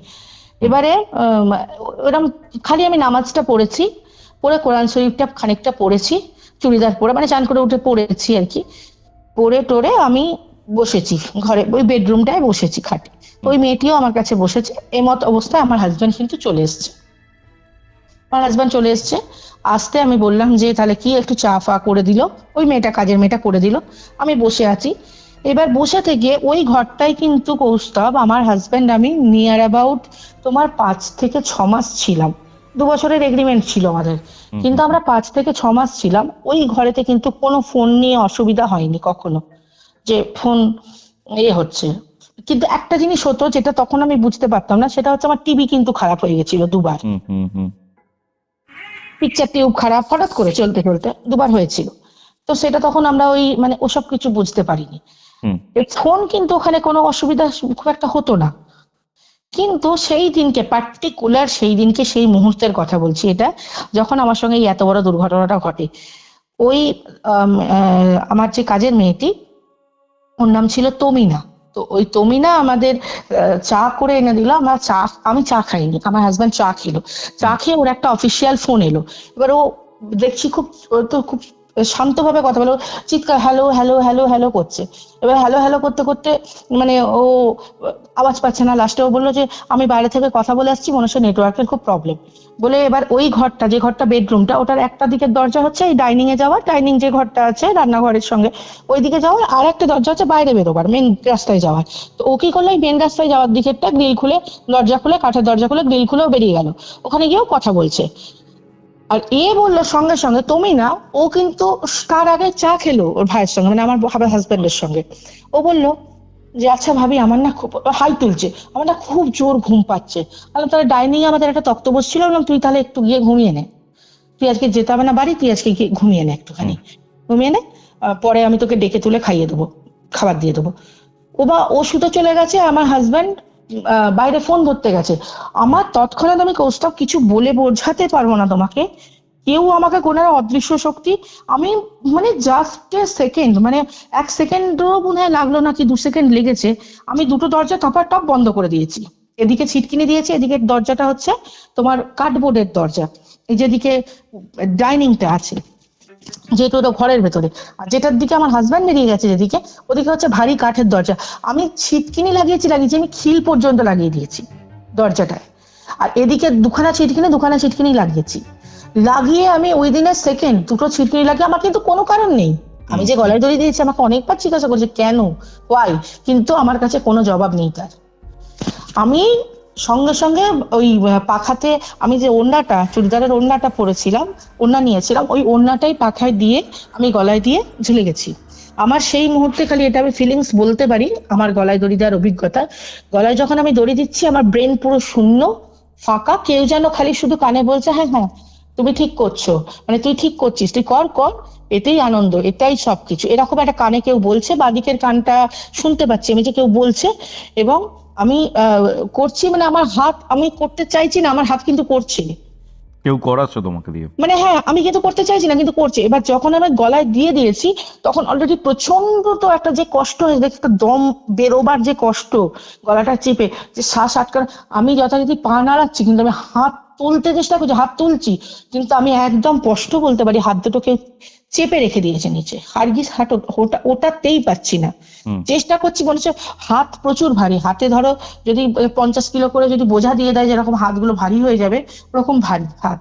এবার আমি অনেকক্ষণ কিন্তু জুঝেছি, চেষ্টা করছি, গলায় দড়ি দেওয়ার পর কিন্তু আমার হুঁশ এসছে, যে আমি এতক্ষণ যে ওই যে দরজা দিয়েছি এই দিয়েছি, আমার কিন্তু হুঁশ নেই, মানে আমি একটা কাজ করেছি যেন একটা, মানে কিভাবে একটা জাদুই মানে মন্ত্র বলে কাজগুলো করে নিয়েছি। কিন্তু তারপরে যখন গলায় দড়ি দিয়ে যখন আমার কষ্ট হচ্ছে, যখন আমার প্রাণ বেরোবার একদম চেষ্টা হচ্ছে যে বেরিয়ে যাবে, তখন কিন্তু আমি বুঝতে পারছি, কিন্তু আমি কিচ্ছুই করতে পারছি না, আমি কিচ্ছু করতে পারিনি। তো তারপরে আমার খেয়াল নেই, আমার পুরো ব্ল্যাঙ্ক হয়ে গেল, আমার মাথার যে কপালের যেখানটা বলে ত্রিনয়ন থাকে, ওখানটা অ্যাকচুয়ালি থাকে, তো ওই জায়গাটা আমার পুরো ব্ল্যাঙ্ক, পুরো আস্তে আস্তে, কিন্তু কালো হয়নি, সাদা হয়ে গেল, আমি আর কিছু জানি না। তারপরের ঘটনা আমি শুনছি। তুমি এখানে একটা কথা বলছিলে, যখন আমাকে ব্যাপারটা বলছিলে, গলায় দড়ি দেওয়ার পর যদি কেউ হাত তুলতে চায়, সে নাকি তুলতে পারে না, এরকম? না, একদম 100% রাইট। মানে তুমি চেষ্টা করেছিলে এরকমটা? প্রচুর প্রচুর। আর গলায় দড়ি দেওয়ার সময় না, আমি এটা যেটা নিজের অনুভূতি বলছি, একদম বাস্তব অভিজ্ঞতা, তার কিন্তু কোনো মাথা জিরো হয়ে যায়, মাথাটা পুরো জিরো, ব্রেন জিরো, কোনো বুদ্ধি, কোনো তোমার কিচ্ছু কাজ করে না। কিন্তু যখন গলায় দড়িতে টানটা পড়ে, মানে যখন মানুষ পাটা স্লিপ করে দেয়, পাটা যখন ঝুলে যায় আর কি, যখন আর কোনো সাপোর্ট পায় না, তখন কিন্তু মানুষের জ্ঞান ফিরে আসে, সে কে না কে, আমি বুঝতে পারছি আমি কে, আমার নাম কি, সব আমার মনে পড়ছে, কিন্তু আমি আমার নিজেকে আর কিছু কন্ট্রোল করার নেই, পা নাড়ালেও পায়ের কাছে কোনো সাপোর্ট নেই, আর হাতে মনে হচ্ছে 50 কেজি করে 1 কুইন্টাল কেউ কিছু বোঝা চাপিয়ে দিয়েছে, আমার হাত কেউ ধরে রেখেছে চেপে, হাত তুলতে পারছি না, কোনো রকম ভাবে তুলতে পারিনি। কোনোভাবে ঘাড় তো ভেঙে যাওয়ার কথা। ঘাড় ভেঙে মানে আমার ঘাড়ে পুরো গলা থেকে বাঁ দিক থেকে, আমার যে ঘাড় ডান দিক, যে আমি যে ওড়নাটা দিয়েছি, পুরো জ্বলে লাল হয়ে চামড়া উঠে কুঁচকে, মানে এখনো ইভেন আমার গলায় একটা লাল হালকা দাগ আছে, ওই গলায় দড়ি দেওয়ার চিহ্ন। এমন ভয়ানক ভাবে মানে পুড়ে গেছিল আমার চামড়া, শুধু ঘাড়, ওইটা ঘাড় তো ডাক্তাররা, তারপরে বলছি তোমাকে এই ঘটনাটা আসছে আমি তোমাকে, তুমি যেটা প্রশ্ন করলে ওই সেম প্রশ্ন ডাক্তারদেরও ছিল। তো এবারে পুরো গলা কিন্তু জ্বলে গেছে সেটা জানি না, এবারে আমার হাজবেন্ড কি করে আমি উদ্ধার হলাম, এবার দেখো দুদিকে দরজা বন্ধ, হ্যাঁ, এবার কিন্তু কেউ জানে না, হঠাৎ করে ওই আমার কাজের মেয়েটা তুমি না, ওকে যেন কেউ ধরপড় করে ডেকে দিয়েছে, ওনা উঠে না চারিদিক, এবার ওই যে জানলাটা আমার ঘর আর ওই ডাইনিং এর ঘর, যে দরজাটা বন্ধ করলাম, দরজার পাশে যে জানলাটা আছে ওটাই ছিল না, তোমার কি বলে পাল্লা ছিল না, ওটা দিয়ে ও দেখছে, ও বলছে ওর বক্তব্য মতে, ওর ভাষ্য মতে, যে ভাবি তুমি ঝুলছো আমি দেখছি আমার কিছু, ও তো চিৎকার করছে, কিন্তু দরজার তো যে ঘরটা সেটা তো দুদিকে বন্ধ, চিৎকার করে কি করবে, কে আসবে, ও তখন ওই বাড়িওয়ালার দিকে দরজাটা পেটাতে তখন ওপর থেকে বাড়িওয়ালা নেমে এসে ওদিকে দরজা খুলেছে, আমার বরকে ওদিক থেকে, ও তখনও ফোনে কথা বলছে, কিন্তু ওকে ডেকেছে, ওকে আমার কাজের মেয়ে গিয়ে ডেকেছে যে ভাবি গলায় দড়ি দিচ্ছে, ও ওদিক থেকে দৌড়ে এসেছে, বাড়িওয়ালার ছেলে ছিল সে এসেছে, বাড়িওয়ালার ছেলে আমার হাজবেন্ড, ওরা মিলে দরজাটাকে ভেঙেছে, ওদিকের দরজা তো ভাঙার কোনো প্রশ্নই নেই, কারণ খিলও পর্যন্ত দিয়ে দিয়েছিলাম, ভেঙে ওরা যখন মানে নিচের দিক থেকে আমার বাড়িওয়ালার ছেলে আর কি পা ধরেছে, আর উপর দিক থেকে নাকি আমার হাজবেন্ডই দড়িটা কেটেছে, কারণ দড়ি কাটতে আবার সবাই ভয় পায়, আর আমাকে যখন আমি কাটতে আমি যখন পড়ে গেছি, এবার তখন অনেক চেষ্টা করেছে আমার বাবা মাকে, তো তার মধ্যে ফোন করা হয়েইছে, আমার হাজবেন্ডই করে দিয়েছে ফোন এরকম, তো ও কিন্তু অনেক চেষ্টা করেছে, বাড়িওয়ালার ছেলে, বাড়িওয়ালা করেনি মানে বাড়িওয়ালার ছেলে অনেক চেষ্টা করেছে, তুমি না অনেক চেষ্টা করেছে যে আমি যেন একটু জল খাই, আমার কোনো নিঃশ্বাস নেই, সব থেকে আশ্চর্য ব্যাপার আমি এখনো ভাবি এটা, যেটা আমার পুনর্জন্ম ছিল, আমার কোনো শ্বাস প্রশ্বাস পাচ্ছে না, আমি একটা জল মুখে দিলে গিলতে পারছি না, গলার দড়িটা আমার জাস্ট এত টাইট, অত লুজ করে বেঁধেছিলাম তো, কিন্তু আমার গলার দড়িটা এত মানে সেই যেন মনে হচ্ছে কেউ পেছন দিক থেকে ধরে আর কি দড়িটাকে, যে গিঁটটা হয় ওটাকে ধরে চেপে দিলে একদম নড়িতে, সে যেরকম হয় সেম ওই রকম আর কি, আমি মানে আমাকে গলার দড়িটা এত চাপ, তো কি করবে, গলার দড়িটা অগত্যা কাটতে হয়েছে, খুলতে তো পারেইনি, মাথা গলিয়ে খুলতে তো কোনো প্রশ্নই নেই, কাটতে হয়েছে, গলাটা পুড়েও গেছিল আমার, পুড়ে দগ্ধে পুরো ছাল চামড়া উঠে ঘা হয়ে গেছিল, অনেক দিন ছিল ঘা, আমি কলারওয়ালা শার্ট পরতাম, মানে গলাটা মানে ভয়ানক ব্যাপার হয়ে গেছিল, কেউ দেখলেই ভয় পেত, তো যাই হোক এবারে নামানো হলো, হয়ে কোনো মতে জ্ঞান যখন পাচ্ছে না, তখন আমার বর ভেবেছে আমি মরে গেছি, মানে ও তো যথারীতি সায়েন্সের স্টুডেন্ট, ও দেখছে যে হার্টের কোনো পালস ও পাচ্ছে না, আমি কোনো জল গিলছি না, মুখ থেকে গাল থেকে সব করি, ও তখন আমার গালে খুব জোরে জোরে থাপ্পড় নাকি মেরেছিল, সেটা ওই বলেছে আমাকে, আমার কিছুই মনে নেই, তারই মধ্যে আমার বাবা মা ওখান থেকে বাপি আর মা গাড়ি করে চলে আসে এখানে, এই এত কাণ্ডের মধ্যে, অতক্ষণ চিন্তা করো আমি ঝুলেছি কতক্ষণ আমার ঠিক মনে নেই, আমি বলতে পারবো না, আমার দম গেছে, আমি আর জানি না যে কে দরজা ভেঙেছে, কখন ভেঙেছে, আমার বাপি মা ওখান থেকে গাড়ি করে এসছে, যতই তারা তাড়াতাড়ি আসুক তারা তো আর উড়ে আসতে পারবে না, তুমি ধরে নাও 1 ঘন্টা 1.5 ঘন্টা টাইম কিন্তু ওখানে ওয়েস্টেজ হয়ে গেছে অলরেডি, তারপরে আমার বাপি মা ওকে বলেছে যে তুমি গাড়ি করে যাচ্ছ চলো, কিন্তু তুমি নার্সিং হোমে ঢুকবে না, তো আমার বাপি হচ্ছে বন্ধুর একটা নার্সিং হোম আছে, সেটা হচ্ছে আরোগ্য নিকেতন চণ্ডীতলায়, তো সেই আরোগ্য নিকেতনের যে মালিক, তার সঙ্গে আবার বন্ধু আছে উত্তরপাড়ার উইকেয়ার নার্সিং হোম, আমি ওখানেই ছিলাম, তো ওনার মালিকের সঙ্গে কথা বলে আমাকে সোজা নিয়ে চলে যাওয়া হয় উত্তরপাড়ার উইকেয়ার নার্সিং হোমে নিয়ে যাওয়া হয়, এবং পুলিশ কেস যাতে না হয় সেই জন্যই মানে ভেতর থেকে আমার বাপি মা দুজনে মিলে বলেছিল যে না আমাদের জামাইয়ের কোনো দোষ নেই, হ্যাঁ আমার মেয়ের কিছু একটা অ্যাক্সিডেন্টাল কিছু একটা হয়েছে, আমার জামাই কিছু করেনি, তো বলে যাই হোক আমার যখন জ্ঞান ফেরে আমি খালি এটা অনুভব করেছি যে আমার পেটে মনে হলো, আমার পেটে ঠিক মানে মানুষের এখন আমার যে সিজার হয়েছে, সিজারের ঠিক ওপরে মানে নাভির ঠিক তলায় মনে হলো খুব জোরদার অনেকগুলো ছুঁচ ফুটলো, জোরদার একদম ছুঁচ ফুটলো, আমি তখন জোরে একটা মানে এরকম করে মানে আর কি এরকম নিঃশ্বাসটা মুখ দিয়ে আর কি আমি টানতে আমি চোখটা যখন হালকা করে খুলেছি চোখটা, তখন আমি সব সাদা সাদা সাদা সাদা আলো, আর ডাক্তারদের মানে যেরকম অ্যাজ ইউজুয়াল কাপড় পরে দেখা হয়, মানে মুখ বুঝতে পারছি না, জাস্ট অবয়ব দেখতে পাচ্ছি, তারও 2 দিন পর আমার ভালোভাবে আমি চোখ খুলতে পেরেছি বা জ্ঞান এসছে, ওই যে এলো আবার হার্ট চলছিল, পালস চলছিল, ওরা বুঝতে পারেনি কারণ পালস রেট একদম নিচে, মানে পালস রেটটা ওটা ডাক্তার ছাড়া বুঝতে পারবে না, মানে হাতে ধরে যে বুঝতে পারেনি, আর বুকে হাত দিয়েছে যে ওই যে ধুকপুকুনিটা ওটাও পাইনি, ডাক্তাররাও পায়নি, এবার ডাক্তাররা 2 দিনের মধ্যে আমাকে ধরো পুরো স্ক্যান তারপরে এই যে ঘাড়ের হাড়, সবাই ভেবেছিল, ডাক্তাররা টোটাল শিওর দিয়েছিল যে আপনার মেয়ে যদি বাঁচেও, আপনার মেয়ের কিন্তু ঘাড় বেঁকে গেল, মানে ঘাড়ের হাড় ভেঙে গেছে, ওর কিন্তু বাঁচা এক তো প্রথমত মুশকিল ওই ঘাড়ের ওরকম ভাবে। কিন্তু যখন এক্সরে হয়ে এলো, দেখা যাচ্ছে আমার কোথাও কিছুই হয়নি, কোনো ঘাড়ের হাড় ভাঙেনি, অথচ গলার অবস্থা এত ভয়ানক যে লোক দেখলে ভয় পেয়ে যাবে। তো আমাকে জ্ঞান ফেরার পর 2 দিন পর যখন আমাকে, আমি একটু কথাও বলতে পারছিলাম না, গলায় প্রচন্ড ব্যথা, গলার সাঁকি টাকি সব ব্যথা হয়ে গেছে। আমাকে জিজ্ঞাসা করেছে যে আমি আমি কেন গলায় দড়ি দিয়েছি, আমায় কে কি বলেছে, আমায় কি কেউ বলেছে কিছু, আমাকে কি কেউ বকেছে? আমি শুধু, আমার মনে আছে যে আমার চোখ দিয়ে জল পড়ছে, আর আমি বলেছি যে না আমি জানি না। এবার সবাই কিন্তু ভেবেছে ওখানে যে আমি কিছু লুকাচ্ছি, কিন্তু এক্স্যাক্টলি আমি কিছুই লুকাইনি কৌস্তব, আমি কিচ্ছু লুকাইনি। আমার হাজব্যান্ড ওরকম লোকই নয় যে ঝগড়া করবে বা খারাপ কথা বলবে, ও আমাকে প্রচুর ভালোবাসে, ওর থেকে যেহেতু আমি অনেকটা বয়সে ছোট, ও আমাকে পুরো বাচ্চাদের মতোই ট্রিট করেছে এত বছর, এখনো করে, এখনো যা জেদ করি ও সেটা মেনে নেয়। তো আমি তো কিছুই বুঝতে পারছি না, এবারে এলো কি বলতো, আমি কিন্তু একটা কথা খুব হাড়ে হাড়ে বুঝে গেলাম যে এটা কোনো একটা দিক থেকে একদমই এটা ঠিক নয়, মানে এটা সামথিং ইজ রং, কিছু একটা তো ভুল হচ্ছে, যেটা আমি নিজেও কিন্তু বুঝতে পারছি না। তো অগত্যা রাস্তা কি, গুরুদেব।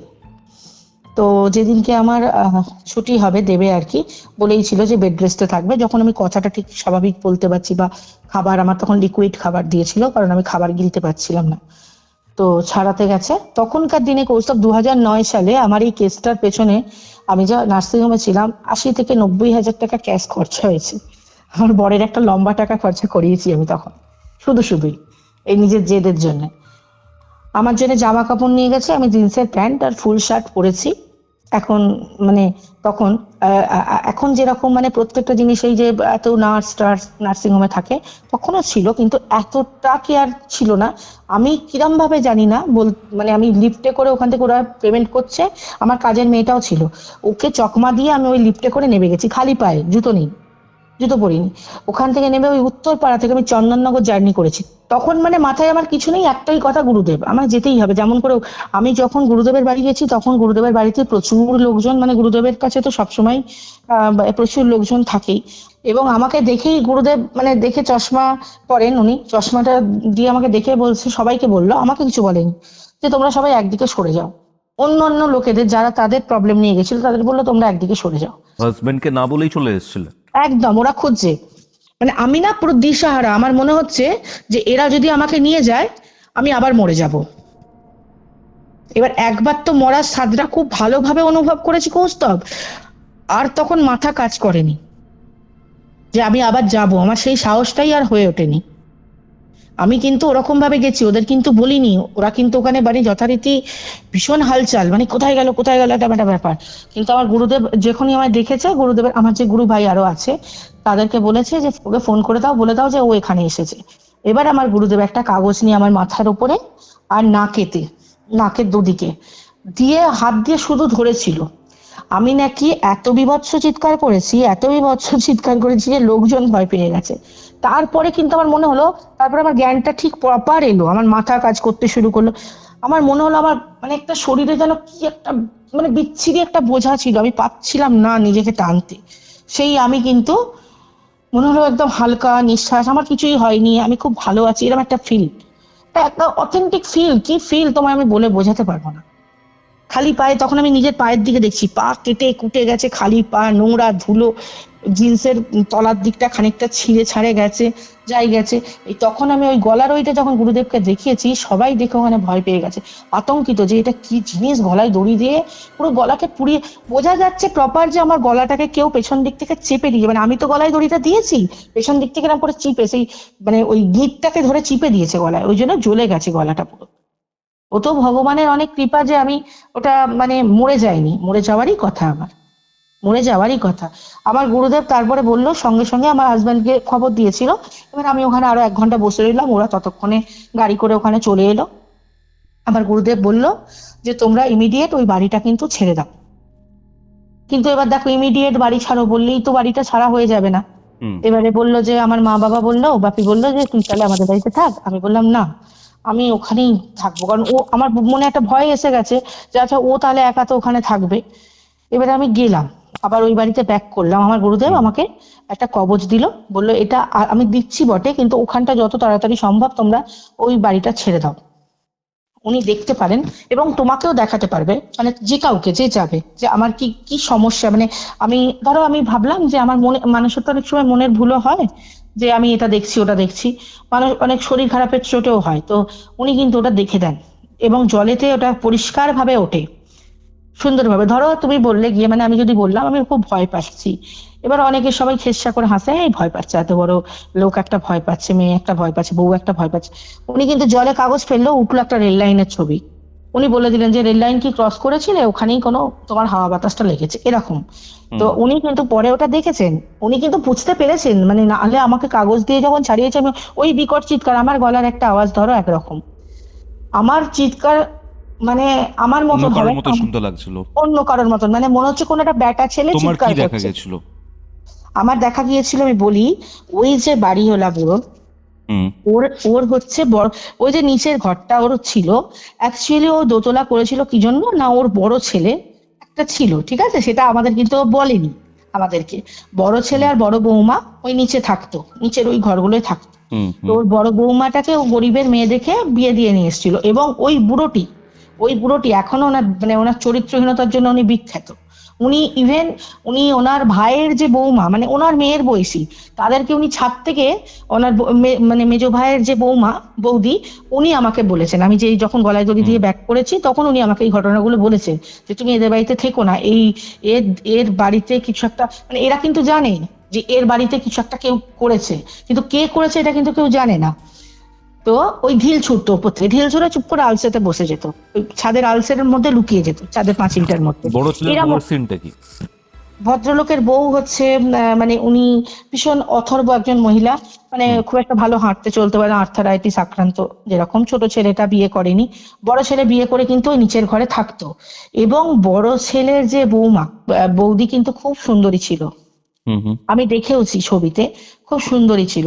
বড় ছেলে যখন থাকতো না, ওই বুড়ো, মানে ওই বাড়িওয়ালা বুড়ো আর কি, কাকু, ওর সঙ্গে জোর জবরদস্তি কোনো এক সময় ফিজিক্যালি রিলেশনে জড়িয়ে পড়ে। কি এবার বলছো, নিজের ছেলের বউয়ের হ্যাঁ সাথে? অবশ্যই, হ্যাঁ। এবং ওর ছেলের একটি মেয়ে আছে, মেয়ে সন্তান আছে। তারপরে ওর বৌমা আবার প্রেগনেন্ট হয়ে যায়, সেটা কিন্তু শ্বশুরের জন্য। এবং সেটা ওর ছেলেকে যখন বলে যে এরকম এরকম ব্যাপার, ছেলে বাবাকে বলেছে ঝগড়া হয়েছে, কিন্তু বউকে প্রচুর মেরেছে। এবং ওর ছেলে শ্বশুর মিলে মারধর করতো ওই বউটাকে। তো তখন কি করে ওর বউটা যে ছিল, বৌমাটা আর কি, সেই বৌমাটা হচ্ছে তো খুব গরিবের বাড়ির মেয়ে ছিল, যার জন্য ও কি করছে, বাপের বাড়িতে যেতে পারছে না, তো কোনো কারণে বাবাকে বলেছিল, বলে এই ঘটনাটা বলেছিল গিয়ে খড়গপুরে হচ্ছে ওনার, মানে এই এই ভদ্রলোক, এই বৌমাটার হচ্ছে বাপের বাড়ি হচ্ছে খড়গপুর, মেদিনীপুর খড়গপুর যে আছে, খড়গপুরে। তো গিয়ে বলেছিল, ওই যে ও বাবাকে বলেছে ঘটনাটা, ওর বাবা এতটাই শকড, এবং ওখানে গিয়ে ও অ্যাবরেশন করিয়েছে এই বাচ্চাটার। তো ওর বাবা এতটাই শকড হয়েছিল ওই বৌমার, যে উনি স্ট্রোক হয়ে যায়। এই ঘটনাগুলো শোনার পর ওনার স্ট্রোক হয়ে যায়, উনি মারা যান, উনি ওখানে মারা যান মেয়ের এরকম ইয়ে শুনে। কিন্তু ওই যে ওর বাবা মারা গিয়েছিল, ওর মনের মধ্যে কিন্তু একটা অনেক বড় আক্রোশ তৈরি হয়ে গেছিল, যে আমার শ্বশুর এরকম এত অসভ্যতা করলো। ওই যে আমার ঘরে যে আসতো না, ওই যে ওই মেশিন দেখার নাম করে, ওসব কিছু নয়। ওনার ওখানে উনি ওই, মানে ওই যে যেখান দিয়ে ঢুকতো, ওখানেও ঘরে একটা লুকিং ফুটো করা আছে, ওখানে জাস্ট গ্লাস লাগানো নেই, ফুটো, উনি ওটা দিয়ে কিন্তু নজর রাখে। মানে তোমাকে দেখতো? হ্যাঁ দেখবে, মানে যে কাউকে, ওনার মানে কোনো বাধ্যবাধকতা বিচার যে মেয়ে বউ বা বয়স কম এরকম নেই, উনি কচি কচি মেয়ে দেখতে খুব ভালোবাসতেন আর কি, যাকে বাংলায় বলে।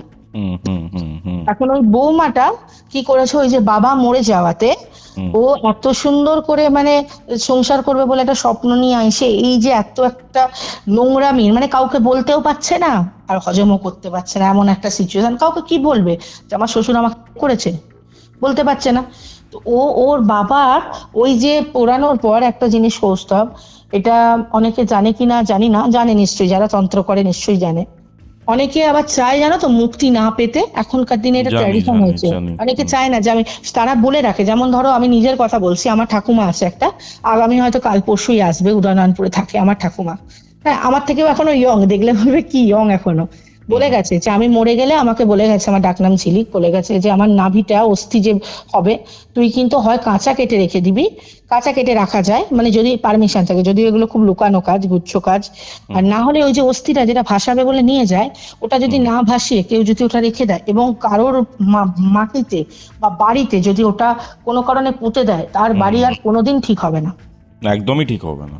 কোনোদিন। কারোর বাবার ক্ষমতা নেই ঠিক করবে ওটাকে, কারণ একমাত্র সেই জানে যে পুঁতবে যে সে কোথায় পুঁতেছে, এবং সে যে ওইটা যে বার করবে ওটা কিন্তু যে সে মানে আমি তুমি গিয়ে যে বার করে দেবো এটা কিন্তু পসিবলই না। প্রেত বন্ধন, পুরোপুরি বাড়িটার সাথে প্রেত একদম বন্ধন। প্রেত বন্ধন। ওই যে যে আমি কালো করে যে লোকটিকে দেখতাম ওইটি ছিল ওই বউয়ের বাবা। বউ ওই বাবার অস্থিকে নিয়ে এসে ওই ঘরের ওখানে যেখানে ওই পাম্প মেশিনটা লাগানো আছে ওখানটা খানিকটা মেজে কেটে মাটি গাছে ওই মাটিটি খুঁড়ে উনি ওখানে ওটা করে দিয়েছে। তারপরে ওই ইনসিস্ট করে ও দেখছে শ্বশুর তোর কথা সব শুনছে, মানে ও পুরো 360 ডিগ্রি ঘুরে গেছে, গিয়ে ও শ্বশুরকে দিয়ে, তখন শ্বশুরকে প্রেমিক বানিয়ে যে এখানটা একটুখানি বাঁধিয়ে দাও না বাবা, এরকম করে ও বলতো কথা। আমি যখন এসছে আমার এরকম ঘটনার পরেও কিন্তু এসছিল, কিন্তু আমি ওকে দেখছি, ও কিন্তু ওকে দেখে বোঝা যাচ্ছে যে ও কিন্তু খুব সুন্দরী দেখতে, কিন্তু ওর মনের মধ্যে একটা বিশাল কষ্ট আছে, কিন্তু সেটাও বলছে না। ওইখানটাও বাঁধিয়ে দিয়েছে, ওখানটা যথারীতি মাটির মধ্যে খুঁড়ে ঢুকিয়ে দিয়েছে, ওই অস্থি নিয়ে এসে এতটা ছাই অস্থি সব ওর মধ্যে রাখা আছে, এবং ওটা ও পুরো ভালো করে সিমেন্ট করে দিয়েছে এবার। আর ওটাকে কিন্তু এরা জানে না, কেউই জানতো না এই ঘটনাটা, কেউ এখনো জানে না যে ও কি করে রেখেছে ওই বাড়িতে। এবারে আমি তো দিন 5-6 নয়, আমি 10 দিন মতন ছিলাম, 1 সপ্তাহ থেকে 8 দিন 10 দিন এরকম ছিলাম। তারই মধ্যে আমরা কোন রকমে একটা জগাছাতে, আমাদের নামে কোয়ার্টার পেলাম না, জগাছা যেটা হয় সাঁতরাগাছি জগাছা, ওখানে পুলিশের অনুমোদিত কোয়ার্টার, মানে পুলিশ স্টাফেরা থাকতে পারবে সেরকম একটা কোয়ার্টার পেলাম। পাশে একজন লেডি কনস্টেবল ছিল, আমাদের হাওড়াতেই পোস্টিং সেই কনস্টেবলের এখনো। আর আমার হাজব্যান্ড একটা নিল, আমি ছোট রুম যদিও, কিন্তু আমরা চলে গেলাম ওখানে। কিন্তু আমার হাজব্যান্ড তো জগাছা থানার ছোট বাবু ছিল তখন, রানিং সেই মুহূর্তে যখন এটি হয় ঘটনাটি। আর যেখানে আমি ছিলাম সেই বাড়িটি হচ্ছে জগাছা থানার অন্তর্গত, মৌরিগ্রামের সেই এরিয়াটা হচ্ছে জগাছা থানারই অন্তর্গত। আমি বেরিয়ে এসেছি, কৌস্তব কি আশ্চর্য কথা, দেখো আমি যদি থাকতাম তাহলে কিরকম হতো। 10 দিনের মাথায় ও ছেলে বৌমা তো চলে এলো, আমি যখন ওরম হচ্ছে ছেলে বৌমা এসেছিল, ছেলে বৌমা এসে কেন এসেছিল এবার পরে জানা গেছে সেটা, যে ছেলের নাকি ওখানে যেখানে কাজ করতো ওখান থেকে কাজ চলে যায়, চাকরিটা চলে যায়। আচ্ছা। আর ও কিন্তু এই কাজটা খুব অনেকদিন আগে থেকে করে রাখেনি, ও কিন্তু এই অত্যাচারিত হবার পর, ওর বাবা মরার পরই তো কাজটা করেছে। তো কাজটা করার পরে ও তো চলে গেছে এখান থেকে ওর হাজব্যান্ডকে নিয়ে, ও চলে গেছে। ও বলেছে যে আমি ওখানে বাবা মরে গেছে, তাহলে আমি মায়ের কাছে থাকবো, তুমিও তাহলে এখানে একটু থাকো। থেকে আমরা 2-3 মাস, নিয়ে চলে গেছে। হ্যাঁ ও বলেছে 2-3 মাস পর আমরা ওখানে ফিরবো। ও তো জানে 2-3 মাসে আর ঘরে কিছু থাকবে না, ও তো জানে ভালোভাবে। তো ও আবার, আমি তার মাঝখানে বলির বকরা হয়ে গেছি, কি আমি মাঝখানে ঢুকে পড়েছি বাড়িতে আমরা ভাড়া নিয়ে। তারই মধ্যে আবার আমার দেখো মানে আমার আরো কি করে হলো সব ক্রস কানেকশন। এক তো বাড়িটা ওরকম মানে চারিদিকে 3 দিক পুরো মানে খালি নর্দমা নোংরা, তার মধ্যে আমি ওই যে আর্ধেক করে পড়ে ওই যে ভয়ে ওই যে শুয়ে পড়তাম। আমি জিন ডাকতে গিয়ে কি করেছি, ভালো জিন তো আসেনি, খবিস জিন এসে মানে আমাকে আরো বেশি পাকড়াও করে রেখেছিল, যার জন্য খারাপে মানে সব জিনিসটা আর কি খারাপ হয়ে গেছে। তুমি আমাকে একটা কথা বলো, গুপ্ত সাধনার মধ্যে ছিল, ঠিক আছে, তখন তোমার বয়স খুব কম, 15, 16, 17 হবে, এবং সেই সময় দাঁড়িয়ে তুমি এমন একটা জিনিস করছিলে যেটাতে তোমার গুরু নির্দেশ দেননি, ফার্স্ট। না একদমই এবং দেয়নি। সেকেন্ড পয়েন্ট হচ্ছে তুমি প্রপারলি করতেও পারোনি, কারণ না। কন্টিনিউশনের অভাব ছিল। তুমি কি মেনলি জিন ডাকতে চেয়েছিলে এটার মাধ্যমে? হ্যাঁ তুমি জিনটা ডাকতে চেয়েছিলে কি কারণে? তার মাধ্যমে তুমি নিজের কোনো কাজ চাইতে একদম নয়, কাজ নয়। আমি জিন রাখতে চাইছিলাম, এই জন্য দেখবে শুনলে বলে। বোধহয় হাসবে, আমি বিয়ে করতে চাই জিনকে, এই জন্য জিন রাখতে চেয়েছিলাম। ওকে, এটা আমারও নিজের মানতে একটু টাইম লাগলো, যাই হোক।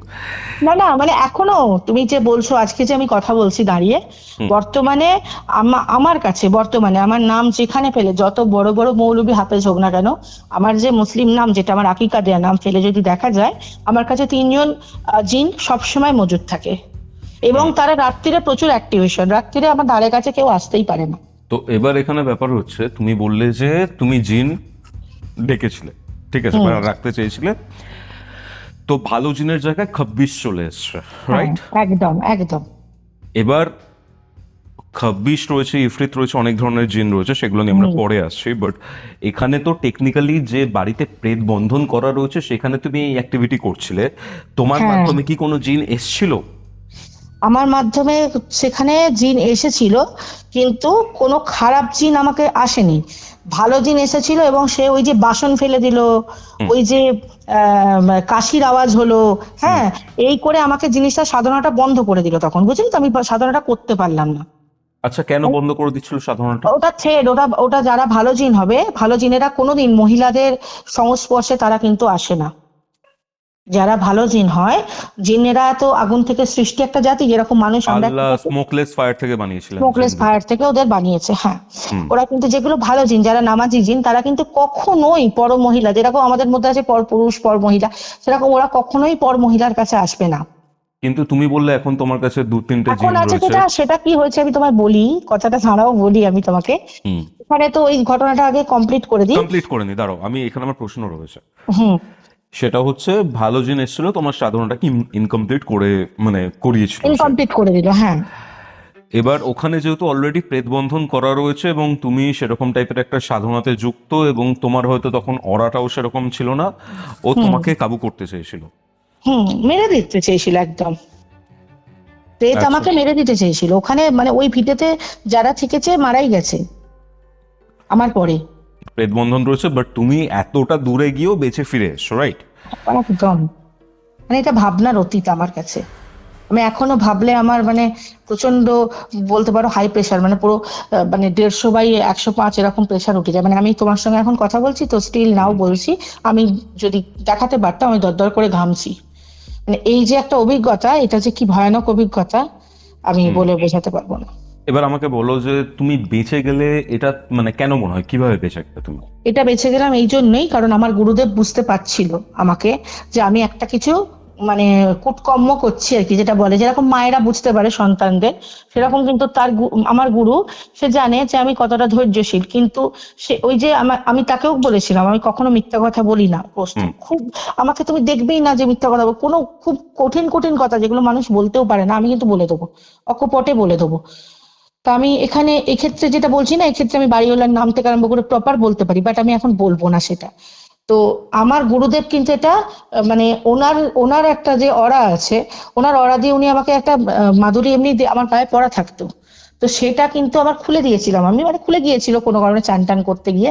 উনি কিন্তু এই ব্যাপারটা জানতেন যে আমার একটা কিছু বিপদ আসতে চলেছে, উনি জলে যেহেতু দেখতেন আসতে চলেছে। তো আমার মনে হয় যে প্রথমত হচ্ছে, আমি দেখো একটা হিন্দু বাড়ি থেকে যখন আমি এসেছি, আমি ছোটবেলা থেকে যে একটা ধরো ঠাকুর পুজো এর মধ্যে ছিলাম, ধরো আমি শিব ভক্ত, আমি শিব ঠাকুরকে বালিশের কাছে নিয়ে শুতাম ছোটবেলায়, আমার মা বলে। তো এই যে একটা ধরো আছে, আর তারপরে হচ্ছে আমার বর, আমার হাজবেন্ড, ও প্রতিদিন আয়াতুল কুরসি পরে বুকে ফু দেবে, প্লাস আমি নিজে ধরো এই যে 4টে কুল পরে বুকে ফু দিতাম, সেটা কিন্তু সে তখন করা পুরো ভুলেই গেছিলাম। কিন্তু আমার হাজবেন্ড যে ওই যে ঘরে, ওই ঘরটাতে নামাজটা পড়তো, হ্যাঁ, সেই যে একটা ওর যে একটা অরা ছিল, ওই অরাটা ও তো ছিল উপস্থিত তখন। আর যখন আমি গলায় দড়ি দিই, ও হয়তো ঘর থেকে বেরিয়ে গেছিল, কিন্তু ও তো ঘরের মধ্যে অলরেডি ছিল। যদি ও না থাকতো আমার মনে হয় না যে আমি বাঁচতাম বলে, আমার এমনি সে তখনও মনে হয়নি যে আমি বাঁচবো বলে। আর বাবা মা সবাই জানতো যে আমি মারাই যাবো, আমি বাঁচবো না। ওই জন্যই ওরা আমার হাজবেন্ডকে আগেই লুকিয়ে দিয়েছিল, যে যাতে ওর নামে না কোনো কিছু অ্যালিগেশন আসে। কারণ আমার মা বাবা জানতো যে আমার হাজবেন্ড ওরকম ধরনের লোক নয়, খালি জাস্ট মুসলিম বলেই একটা রাগ ছিল আমার হাজবেন্ডের উপর। এবারে আমি 10 দিনের মধ্যে কৌস্তব ওখান থেকে 10 দিনের ভেতরে চলে এসেছি ওই জগাছায়।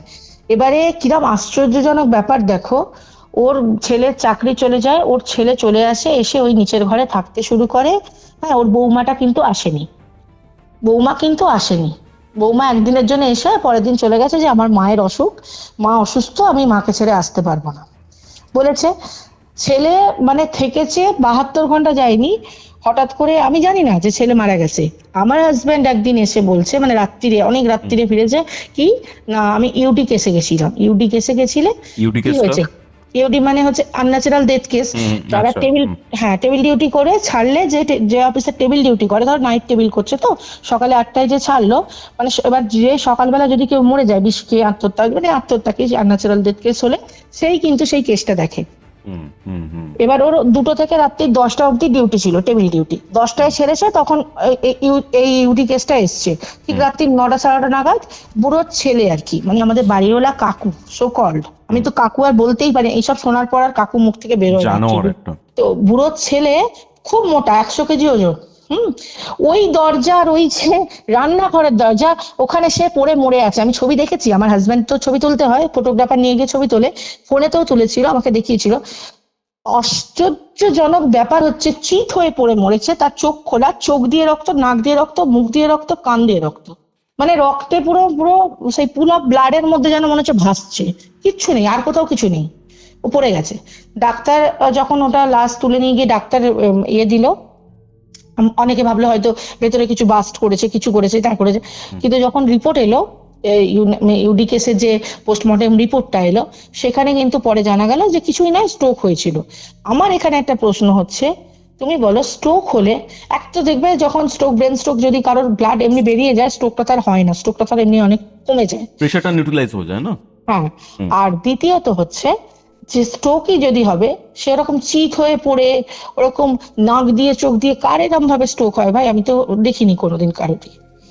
আর ঠিক ওইখানটায় এক্স্যাক্ট ওই যে ঘরটা, ওই ঘরটা খোলা, ওই ঘরটা খুলে দিয়েছে, আমরা তো চলে এসেছি, ওই ঘরটা খোলা, কেউ তো জানে না ব্যাপারটা, বৌমাটা ছাড়া কেউ জানতো না ব্যাপারটা।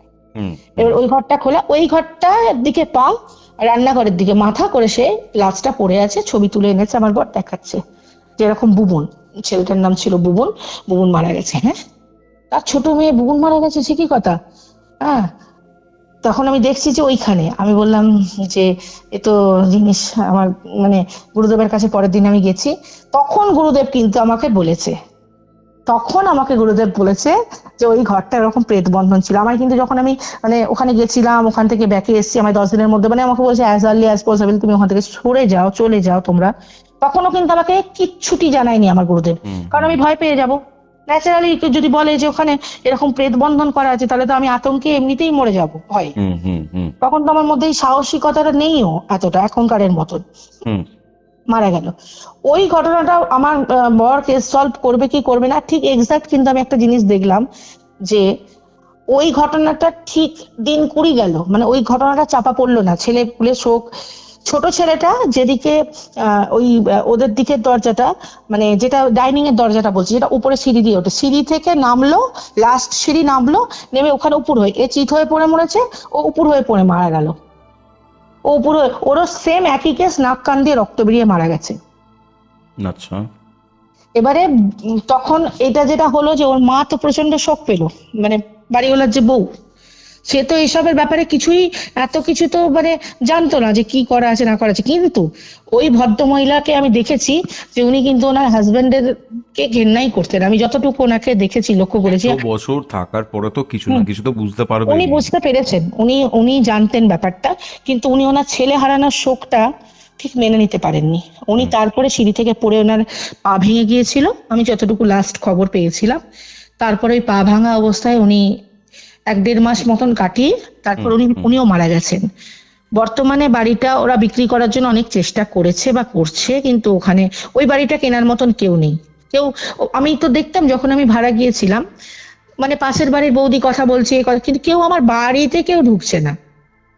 মানে ওদের ওনার ওই ব্যবহারের জন্য, ওই বুড়োটার ব্যবহার এত খারাপ, যে মানে যে কোনো বউ, যারই বউ হোক না কেন, ওনার নিজের বউ ছাড়া বাদ বাকি সবার বউকেই ওনার নিজের বউ বলে মনে হয়।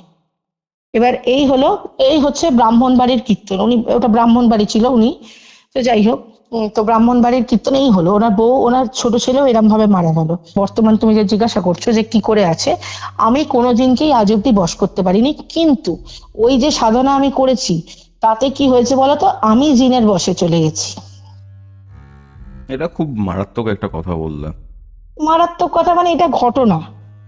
আমাকে একটা কথা বলো, তুমি বললে যে জিনেরা নামাজিও হয়, আবার অনেক জিন আছে যারা নামাজি নয়, ঠিক আছে? নামাজি নয়, যারা যথারীতি তুমি বলছো তো, যারা মানে মহিলাদের সঙ্গে, মানে যে কোনো মেয়ে যারা করবে, মানে এই তারা কিন্তু মেয়েদের সঙ্গে অ্যাজ ইউজুয়াল হাজব্যান্ডের মতন রিলেশনশিপে থাকে, আর আমি এই হিসেবেই তাদের ডেকেছি। এবার আমি একজনকে ডেকেছি, আমি 3 জনকে ডাকিনি মোটেই, কিন্তু আমার কাছে 3 জন চলে এসেছে, এবং 3 জন এসেছে সেটা আমি জানতাম না। যখন আমার হাজব্যান্ড, আমি ধরো আমার ছোট মেয়েটা 12 বছর বয়স হয়ে গেল। আমি কিন্তু আজ 12 বছর, আমার ছেলের 13 বছর, মানে 1 বছরের ছোট বড়, আমরা প্রায় যমজের মতনই দুজনে। ওই যে 12 বছর কিন্তু আমি আমার হাজবেন্ডের সঙ্গে কোনো রকম শারীরিক সম্পর্ক করতে পারি না এখনো, স্টিল নাও। এই যে তিনজন জিন চলে এসছে হাজবেন্ডের মতোই তোমার সাথে থাকবে, তোমার হ্যাঁ। সাথে কি ফিজিক্যালি অ্যাটাচড হয় তারা? একদম, যে তোমার সঙ্গে যে মেলামেশা করবে, মানে আমার সঙ্গে যে করবে, মানে পুরো যে রক্ত জমা, যেন মনে হবে যে একদম পুরো পুরো হাতের ছাপ, আঙুলের দাগ, মানে রক্ত জমা যে কালশিটে যেরকম পড়ে যায়, ঠিক আছে, ওরকম কালশিটে পড়বে। ব্যথা করবে না, ব্যথা করবে না, কিন্তু কালশিটে পড়ে যাবে, গালে পড়ে যায়, হাতে পড়ে যায়। মানে মানে তুমি অন রেকর্ড বলছো যে তোমার সাথে তিনজন জিন সহবাস করছো? এবং এতে আমি তোমাকে মানে বলছি, এটা যেহেতু শোনা দরকার অনেকেরই, যদি কারোর এরকম হয় প্রথম থেকে তার এটা ছাড়িয়ে দেওয়া দরকার। সেটা হচ্ছে তুমি ফুললি অনুভব করতে পারবে। তোমার মনে হবে তুমি স্বপ্ন দেখছো, তোমার মনে হবে তুমি স্বপ্ন দেখছো যে কেউ তোমার কাছে আসছে, এবং এরা কোনো ইয়ে দেখায় না, এদের কোনো রূপ তো কোনো দেখতে পাই না, মানে রূপটা দেখাবে হয়তো অন্য কাউকে, মানে অন্য কোনো লোক, অন্য কোনো ছেলে হঠাৎ করে যে দেখাবে যে সে তোমার কাছে আসছে। পুরো একটা টোটাল এরা একটা মানে একটা সেক্সুয়াল একটা পুরো ইমেজ তৈরি করে দেয়, মানে মনে হবে যে পাঁচ বালিশটাই বোধহয় এটা মানুষ, এরকম মানে এত অ্যাটাচমেন্ট। কিন্তু অ্যাকচুয়ালি কোনো পাঁচ বালিশ নয়, তুমি ঘুমাচ্ছ মনে হচ্ছে ওটা তোমার, ওটা অনুভবটা তোমার, কিন্তু একদমই অনুভব নয়, ওটা কিন্তু একদম বাস্তব হচ্ছে। তোমার মনে হবে তুমি এটা প্রথম প্রথম সবারই মনে হয় যে এটা বোধহয় অনুভব হচ্ছে। ডাক্তারকে দেখাতে চেয়ে গিয়েছিলাম, তো ডাক্তার বললো এটা এক ধরনের রোগ, এই ওষুধটা খেয়ে নিলে ঠিক হয়ে যাবে, ওই ওষুধটা খেয়ে নিলে ঠিক হয়ে যাবে। কিন্তু এই ওষুধ আর ওই ওষুধ, কোনো ওষুধ খেয়ে ঠিক হয় না। ইভেন এরকমও হয়, মানে আমার কাছে ধরো কেউ, তুমি ধরো আমাকে দিদি বলছো, ঠিক আছে, কেউ ধরো আমাকে কাকিমা বলে, কেউ ধরো আমাকে বোন বলছে, যারা আমার দিকে ভালো নজরে, মানে দিদি, বোন, কাকিমা, মাসিমা, দিদিমা, এরকম নজরে যারা তাকায়, তাদের কিন্তু সমস্ত দিক ঠিক যায়। যাহা তাক আমাকে কেউ যদি খারাপ নজরে দেখে, মানে আমি যদি সেটা দিয়ে কোনো রকম কারণে রুষ্ট হয়ে যাই বা দুঃখ পাই যে আমাকে এরকম বললো, এরা বাজে কথা বললো, তার কিন্তু ক্ষমতা নেই সে আমার বাড়ির ত্রিসীমানায় আসতে পারবে। হ্যাঁ, তো একটা যেটা ব্যাপার আমি যেটা জানতে চাই তোমার থেকে, যেহেতু তোমার সাথে এই ব্যাপারটা হয়েছে বা তুমি এই ব্যাপারটাতে আরো বেশি এক্সপিরিয়েন্সড, সেটা হচ্ছে যে জিনের তো বিভিন্ন ধরনের টাইপ হয়, ঠিক আছে? খব্বিশ আছে, ইফরিত রয়েছে, কারিন রয়েছে, যে জন্মের সময় থেকে তোমার সাথে নিযুক্ত একজন জিন। একদম থাকবে। তারপরে তোমার ধরো এই যে ইফরিত জিন যে বলা হয়, যে শুধু বাচ্চার জন্য আছে, মানে নিজের নসলটাকে পৃথিবীতে বাড়াতে চায়, একদম বাড়াবে। খব্বিশ আর ইফরিতের মধ্যে ডিফারেন্সটা কি? দেখো, খব্বিশ জিন, এদের সবাইকেই খব্বিশ অ্যাকচুয়ালি বলা হয়। খব্বিশ কথার অর্থ হচ্ছে খারাপ জিন, ঠিক আছে, এবং খব্বিশ জিন হচ্ছে সব থেকে নোংরা জিন, যেগুলো মানে ধরো নর্দমার ধারে থাকছে, ঠিক আছে, তুমি নর্দমার পাশ দিয়ে ক্রস করলে হঠাৎ করে মনে হলো একটা গায়ে, তুমি দেখবে এটা মানে গুজবাম, মানে একটা কাঁটা দিয়ে দিল গায়েতে, একটা হয়ে গেল, তো তুমি ভাবছো তার ঠান্ডা, হঠাৎ করে একটা শিরশিরানি বাতাস, এইগুলো হচ্ছে তোমার খারাপ জিনিস। ওকে, এগুলো হচ্ছে তোমার একদম ধরো খুব নিম্নমানের। এরা কিন্তু কি করে, এরা বেশিক্ষণ মানুষকে ধরে যে কাবু করে রাখে তা নয়, কিন্তু হ্যারাসমেন্ট করবে যতক্ষণ না বুঝতে পারবে, এটা সেরকম নয়। কিন্তু ইফরিত জিন বলো, ইফরিত জিনকে কিন্তু ডেকে আনা হয়, ইফরিত জিন কিন্তু এমনি আসে না। আচ্ছা আচ্ছা। আর ওই যে পরি সিনেমা দেখে লোক ভাবলো যে ইফরিত জিন কুকুরের ধরে রক্ত খেয়ে নিল, এই উড়ে চলে গেল, একদমই এরকম হয় না। এটাই ছিল আজকের ঘটনা। আজকের এই ঘটনা আপনাদের কেমন লাগলো কমেন্ট করে জানান। ভিডিওটা ভালো লাগলে অবশ্যই লাইক করে কিন্তু শেয়ার করতে ভুলবেন না। নতুন হলে সাবস্ক্রাইব করুন।